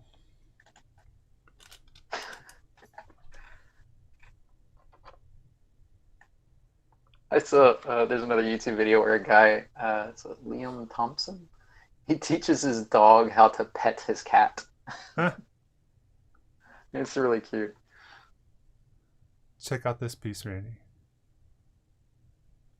Nice. I just don't know that there's any place, any real estate. I mean, it would have to be like Yeah, it's a bit big for the up wagon, here, probably. so I think no. Let me see it again, the piece.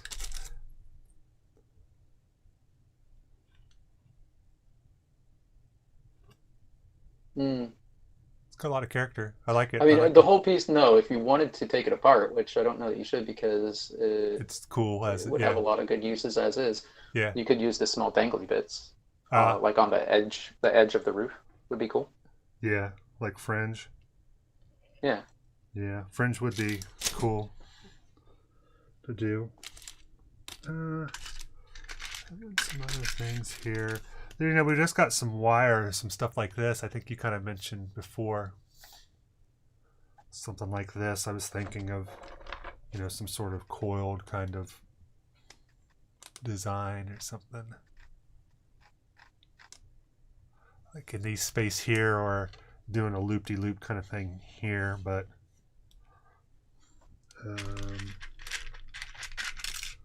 you know, something almost like that, but maybe like a smaller scale. But I don't know. I think this looks like it could be something that could be hanging from.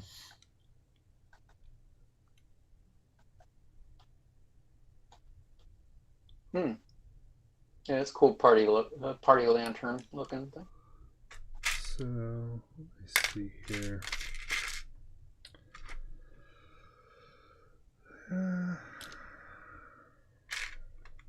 You can figure out how to make little small, not big small, little small, smoke effects and stuff that you can put in stuff. So I think the smallest one I've seen, well, they do have some really high quality ones for like model train sets and stuff, but ones that use a vape pen, a destructed augmented vape pen to make a fog machine sort of situation. That's fine. You could make like sensors and stuff, like incense burners. Oh, here's another one of those. That'd be cool. Yeah, you know, that is cool. I was thinking about doing just the where you paint up some cotton swabs and putting it as smoke for the thing. So I actually have another one of these too. So let me throw these over to the side, kind of the ones that have made the cut. All right, so we like these. It'd be really cool having the smoke come out of the chimney to the chimney pipe. Yeah, so Stove that's pipe. what I was thinking. I've seen what's really cool is they'll do them where you light them. You use like a tea light, and you can have them to where they look like it's like a smoking fire thing. But yeah, I was thinking about maybe just doing a little smoke, puffy, you know, paint it black. Very effective. Little smoke cloud coming out of the stack. So we might do that as a final. All right, we've got these. We've got. I know you started talking about fringe stuff. Some of these, so we're gonna throw in here. Got this thing here. That's going in the keeper pile potentially. So there are a couple of videos on Bloomberg Quick Take about space mining. space factories and things like that. The space mining one seemed really interesting. I haven't watched the whole thing yet, but I was talking about how that's going to be like the first trillionaire will be a space miner, basically. Somebody, whoever company decides to go out and mine asteroids.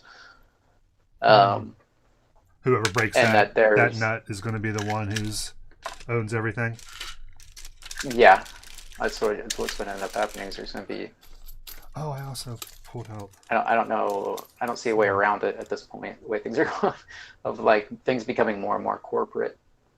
Yeah. The corporations are going to own planets and things. It's going to be crazy. Yeah, Potentially. yeah. It's like you think, oh, that's just fun sci-fi stuff, and you're like, oh no, that's actual. Yeah, That's going to be for realsies. there's such a propensity for that to actually be a thing that happens. You think like, oh no, we've overcome that. We're not. It's not the old school mining and railroad days where they take advantage of the workers and basically turn them into slaves by making them dependent upon them. They have to spend their money on their wares, which end up costing more than they make in the first place. Yeah. Down at the company store. They were talking about these. There's a company that's going out and looking for these asteroids and analyzing them to try to find out what minerals and stuff they have on them, and then estimating their worth based on that.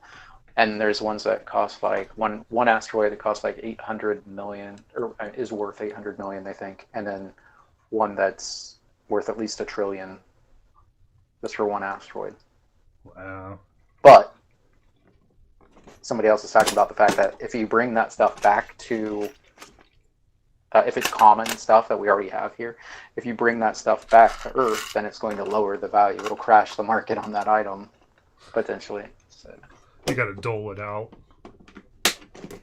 yeah, we're talking about the only thing that you could really bring back are things that were very rare or you could not find on Earth at all, were unique to, that find or whatever. Yeah, I hear you. Then they would be worth a ton, vast amounts of money, without crashing the current market.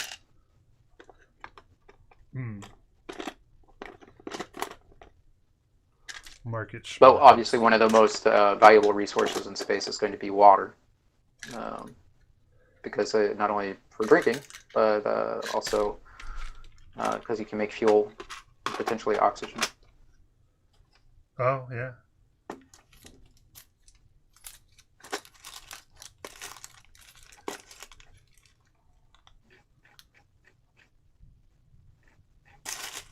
Yeah, that would be interesting.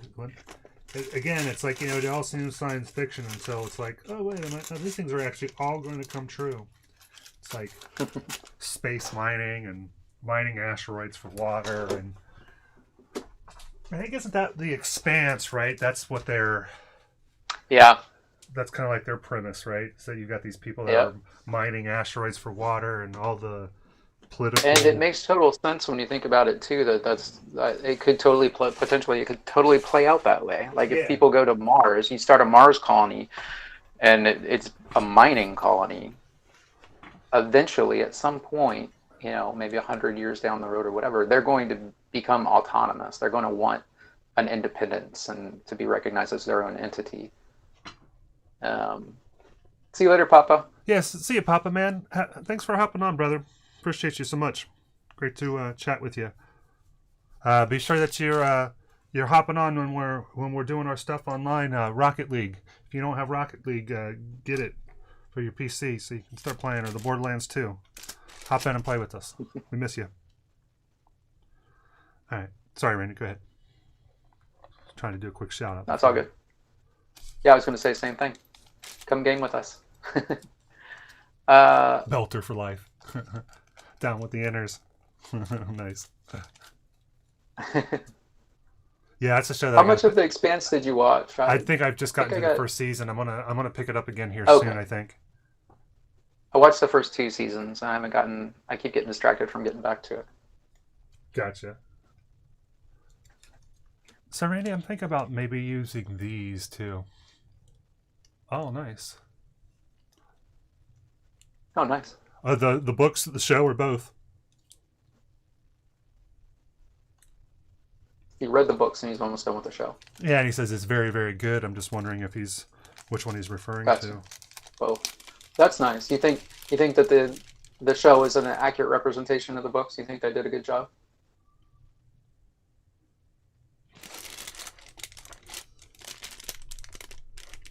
Nice.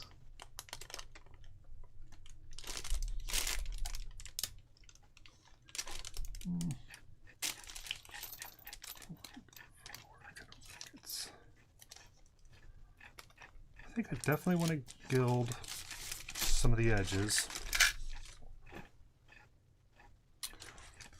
Maybe we could, instead of, you were talking about putting fringe like on the ceiling, which I do kind of find that interesting. I've only seen the first season of Game of Thrones.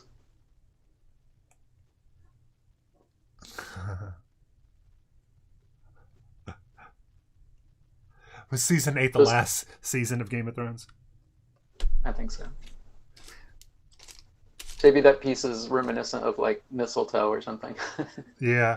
Well, I was thinking about if I separated these pieces out to each one and maybe alternated dangling those, and then maybe having, you know, a piece like here, you know, then like brings to mind the berry looking one. Brings to mind like holly or something, or mistletoe. Which, did you read The Dark is Rising? Some of it. Okay. They have mentioned in there is like holly or mistletoe. I think it's white holly as being a talisman against evil. Yeah, once they stopped having the books to actually be able to pull from, and they had to start creating the stuff themselves, What? And then also the abbreviated seasons. Tater talking about Game of Thrones. Game of Thrones, but yeah. Gotcha. Yeah, I do. That's one of the things I do remember in that, because I think I may have read the first two, and the first one's a lot different than the second one, and then the ones after that. But it did seem like it had a lot of that, like iron, right? Like iron means something, and iron on the skin of something could be really bad, you know, kind of thing. It seemed like it had a lot of that kind of feel to it.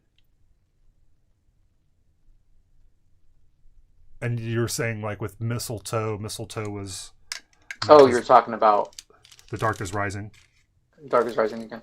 Yeah, there's a Seeker. One of the signs was iron. I'm not sure if that one... I don't think that series dealt with cold iron. A lot of seasons that have, or shows or books that deal with magic have the idea that cold iron... I'm not entirely sure exactly what it is. I think it's just iron that is forged without fire. So it's just hammered, basically, into shape. Maybe totally wrong about that. I think there's some old... Yeah, fact finding. Some old fables and stuff, legends, whatever, about like fairies being susceptible to cold iron. So you'll see it popping up in a lot of magic-based stuff, as like magic users are sensitive to it and it can hurt them, or they'll make cuffs out of cold iron in order to keep the magic users from being able to use their magic. So. Gotcha. It's supposed to be, like, a lot of times it'll be portrayed as really painful for the magic user. Making them feel very ill. What is making them ill again? Suppressing such a major part of them. Huh? Say that again. What is it that's making them ill? The cold iron. If they're putting like cold iron manacles or cuffs. Gotcha. Or they'll do it as some of them, I've seen it as like a torque or a bracelet chain around the neck or something. Regardless, a lot of times it'll be ruined. It'll have its own magic woven into it or whatever, but it will keep them from being able to access their magic, basically. And a lot of times it's painful. It's detrimental to the magic user and painful for them. Gotcha. I'm thinking... Yeah, what's up, kitty? Want a hug? So, Randy, I think, because I'm looking at this as like a merchant cart, right? So this is kind of like a potion bottle to me, right? So I think I'm going to actually put this on the back here. I'll chop it off and put it as the back, kind of like. It's the apothecary bottle. It's like the apothecary advertising their wares. Yeah. So I think I'm gonna put that there. I think that I'm gonna put some gold paint on the edges of some of this stuff, and then I think I kind of like that idea you mentioned, like the fringe sort of thing.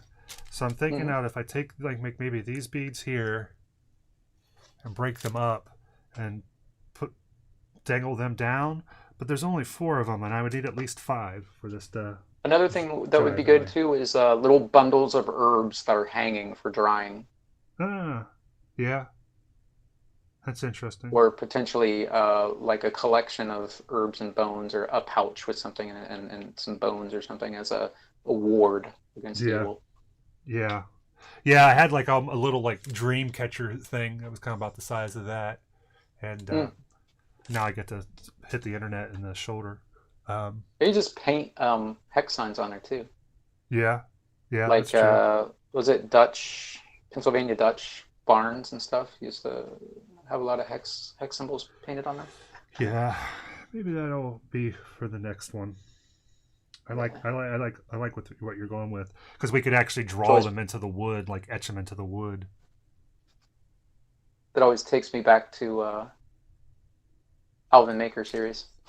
Yeah, I think about that a lot too in that context. Thinking of the hex that same signs context, hexes and doodle bugs and. So this is Tater said the skulls of people who stole from his shop. That's right. Yeah. Do you guys remember the series Friday the 13th, where they had a shop and their uncle had sold? It was like I can't remember who was who. There was a guy and a girl, and I think they were cousins, and one was named Mickey, I think.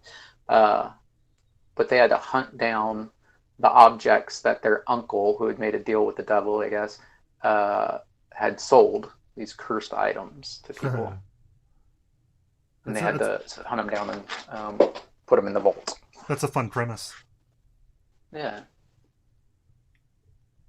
Oh, here comes a storm. Let me see here. So. Wow, it's really hitting all of a sudden. Oh, really? You got a storm that's hitting you all of a sudden? It's funny, usually should hit me first, shouldn't it?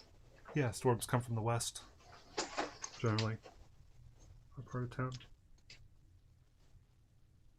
Alright. So giving the pavement a pounding. I think that with this piece that we have where it's dangling on the front, I'm thinking about breaking this here and taking these dangly bits and then using them them as fringe. So I think that might be what we do here. And put those down.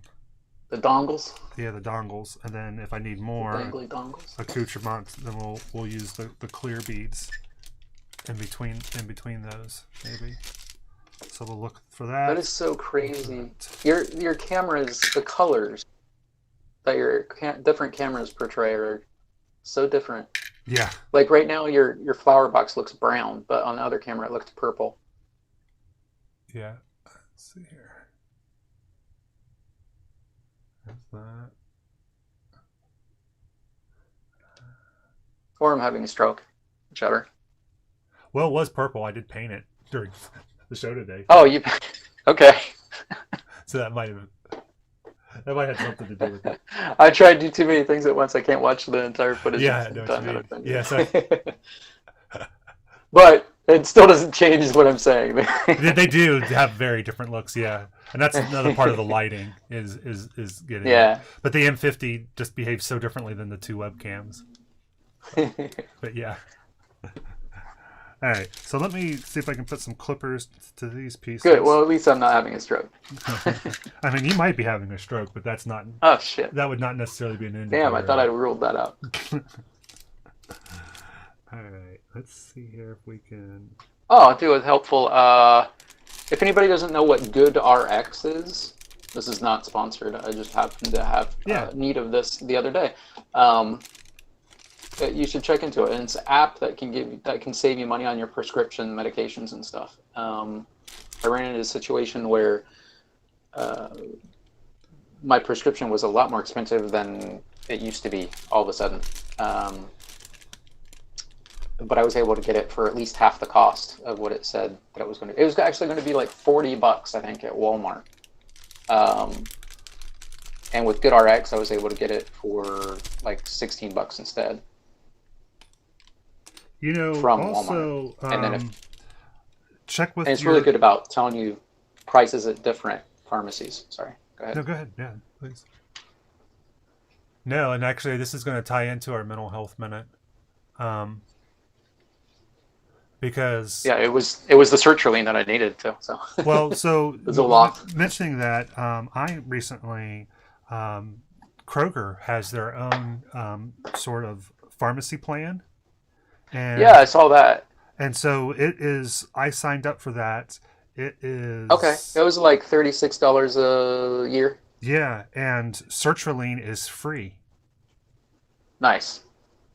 If Well, it you- costs $36 a year, but other than that, But yeah, so basically less than what I would get my 3-month dosage for normally. I think Yeah. normally that costs like $42 or something. So, Also, I noticed that for some reason, the 25 milligram and the 100 milligram were the same lower price, but the 50 milligram was a higher price for some reason. Huh. So a good idea there is to try to get your doctor to give you, and a lot of times they do this. I know this is a thing that happens a lot, so they're usually more than happy to do, and sometimes suggest it themselves. They'll give you like the 100 dose, and you just split the pill, yeah. and you save money that way. I'm gonna talk to them about doing that. Yeah, I hear you on that. All right. So I think that maybe we can. But yeah, Kroger ended up being the cheapest place because the Good RX also had coupons and discounts and things. So Nice. they had a coupon for Kroger that I could have gotten it for like $11 or $12 instead of 40, without having the Kroger paid prescription thing. But I'd already had the prescription at Walmart, and I didn't feel like trying to deal with getting it switched over and anything. So next time.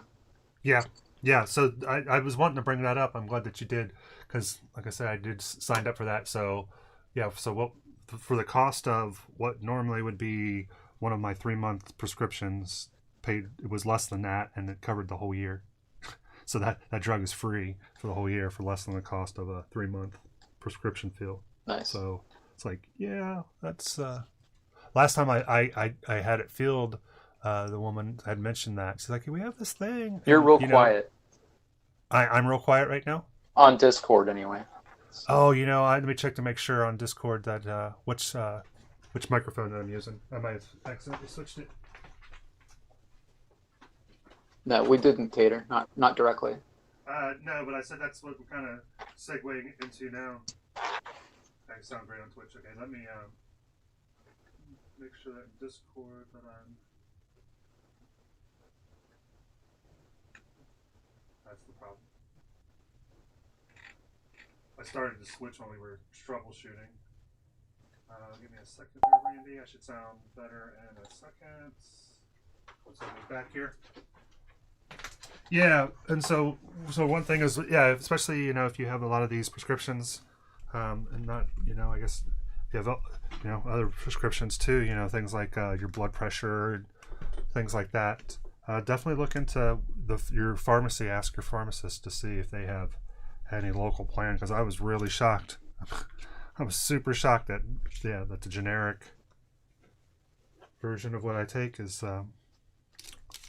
no cost other than the yearly fee. So some of those things, they seem like they're too good to be true. I think that I was like, yeah, whatever.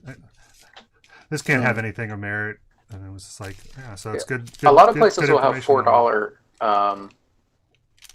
$4 prescriptions on a lot of stuff. And some places have free like antibiotics and stuff like that. But let's see, 4 times 12. Yeah, so even if it only costs $4 for one of your prescriptions, if that's a monthly prescription, that's $48. Yeah. And if you can get it at Kroger for free with a $36 yearly membership, then that's a way better deal. Especially if you're getting more than one prescription there. Yeah, and I'm assuming that if they have it, then other places must have probably have something similar. So be sure to check, because there's options. There's options, especially people that are in between, jobs maybe right now with the zombie apocalypse, and maybe your medical insurance has been Yeah, if you blessed haven't with been able to because of get on that. Medicare or anything like that, Yeah, or so Medicaid. yep. So that's one tip. And then the other the official note that I had for today's mental health minute was just putting one foot in front of the other, and kind of like the fake it till you make it sort of thing that we've talked about before.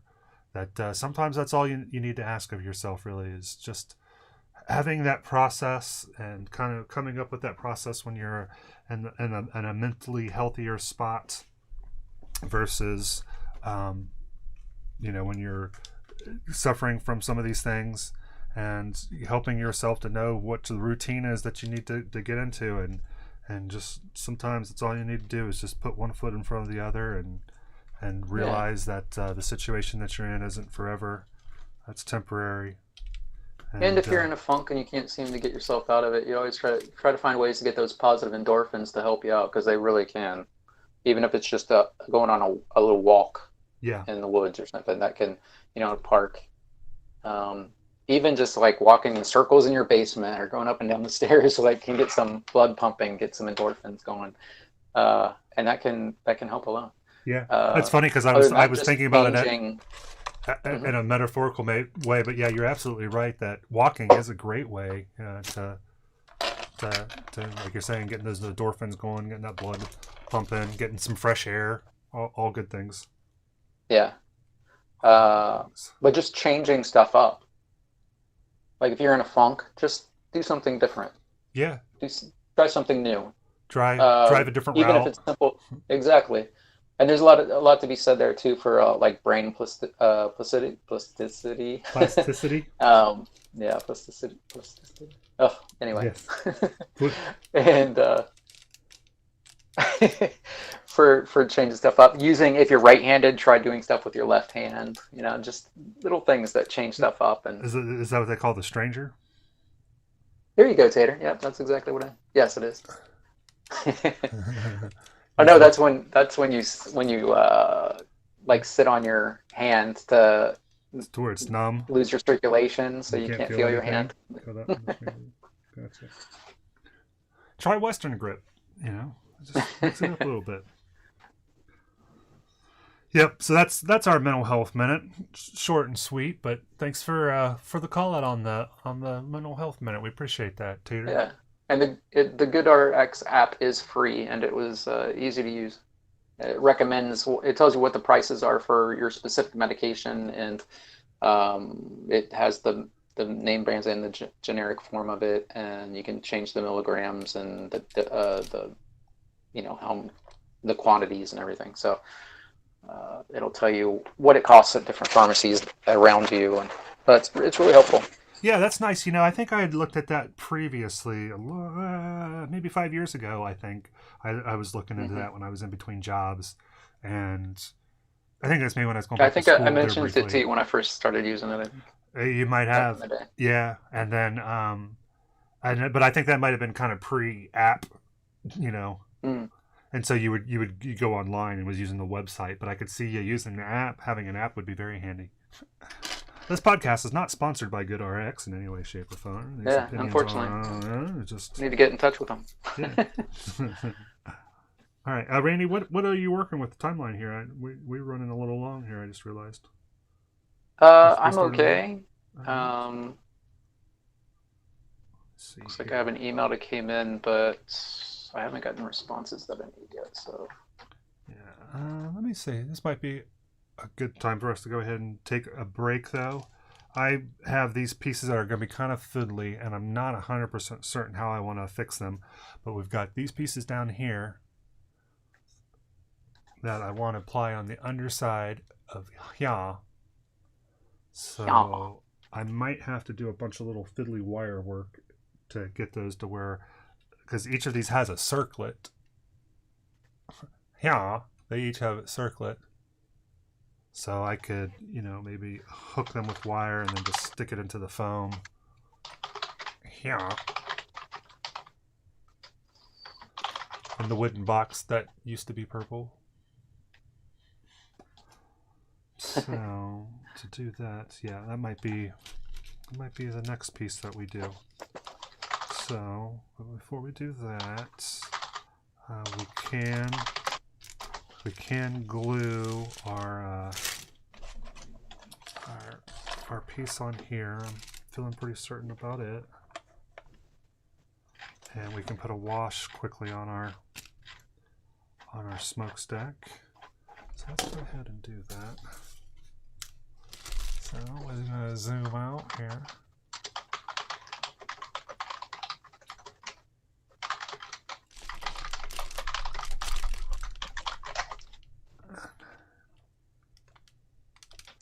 So what do you think about that idea then, Randy, about we pass the torch off on the movie night? Let everybody have a chance at picking a movie? Yeah, give her at least take suggestions from everybody at least. Yeah. How you can do a vote or whatever. I don't know how you gonna. Well, You either got a chance of so far it's been not everybody liking the movie that someone picks, or somebody feeling left out because nobody votes on their movie.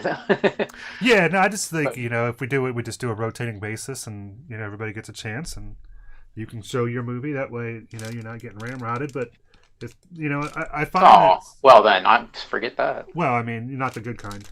I'm not trying to. I own a lot of movies. I have access to a lot of movies. So I guess we all have access to a lot of movies now with the Netflix and being able to share it that way. So we got a lot of options.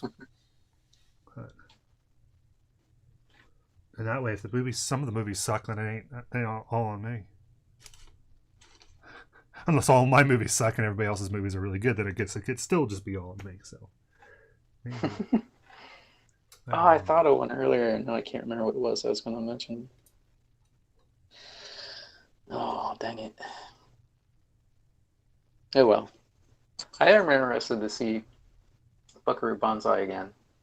I remember it being so weird. I'm not sure it's going to, but it will definitely be one that you can chat through, I think. Yeah, so. And that's what I definitely think that, with these movies that we're bringing to the table for this, these are movies that you can talk through. These are movies that you can make jokes during. They're movies that you can come in during the middle of, which is not generally something that I like to endorse for movies, but this is definitely the place for that, I think.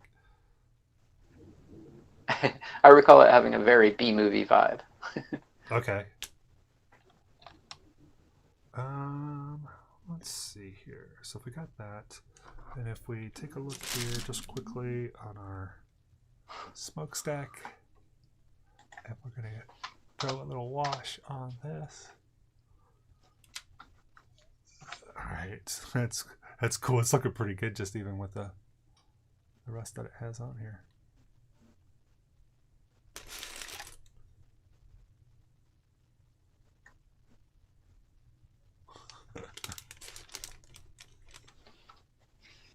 Well, maybe it doesn't. Yeah, it does. It needs a little bit. Just a little something. And then let's see here.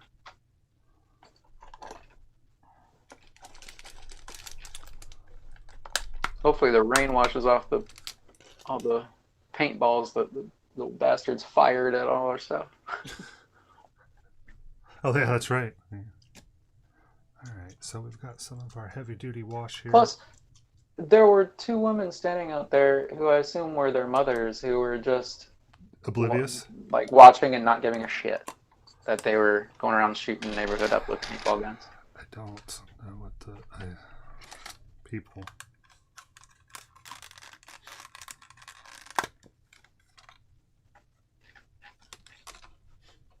One thing, I would have never been allowed to have a paint gun when I was a kid.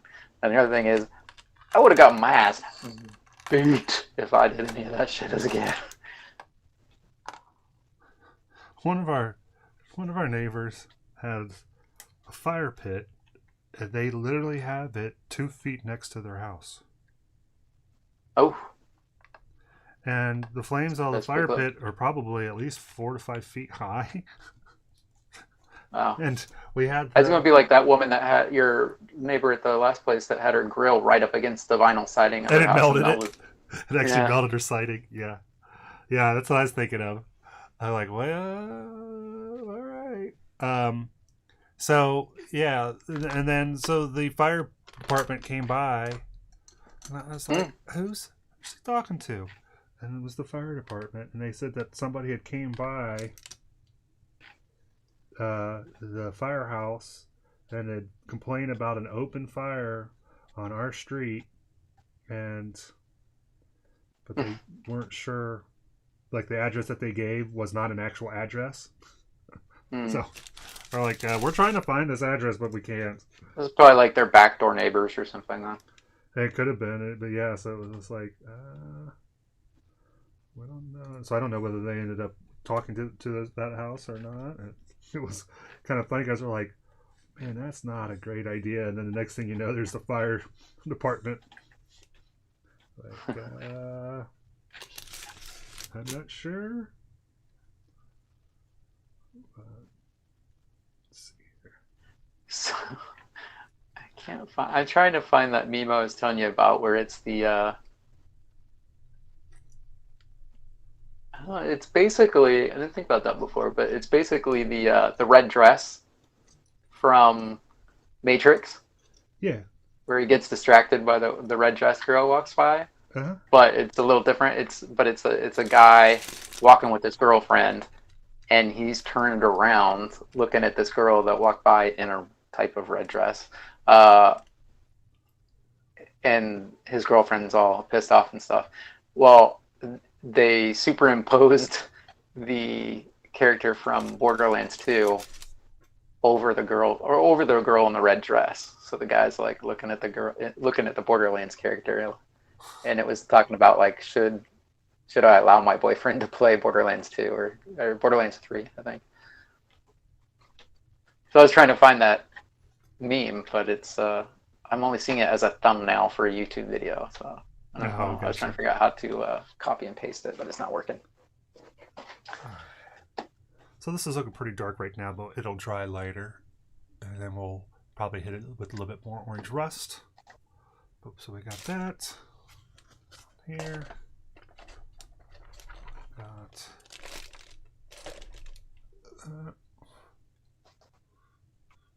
we'll continue to work on our windows.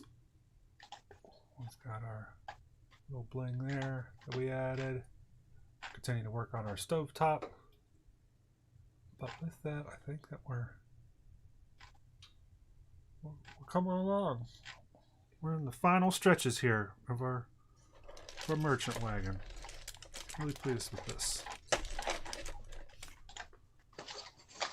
All right. So Randy, I think that we're going to call that a wrap for today's show. Is there any parting words that you have for the good folks?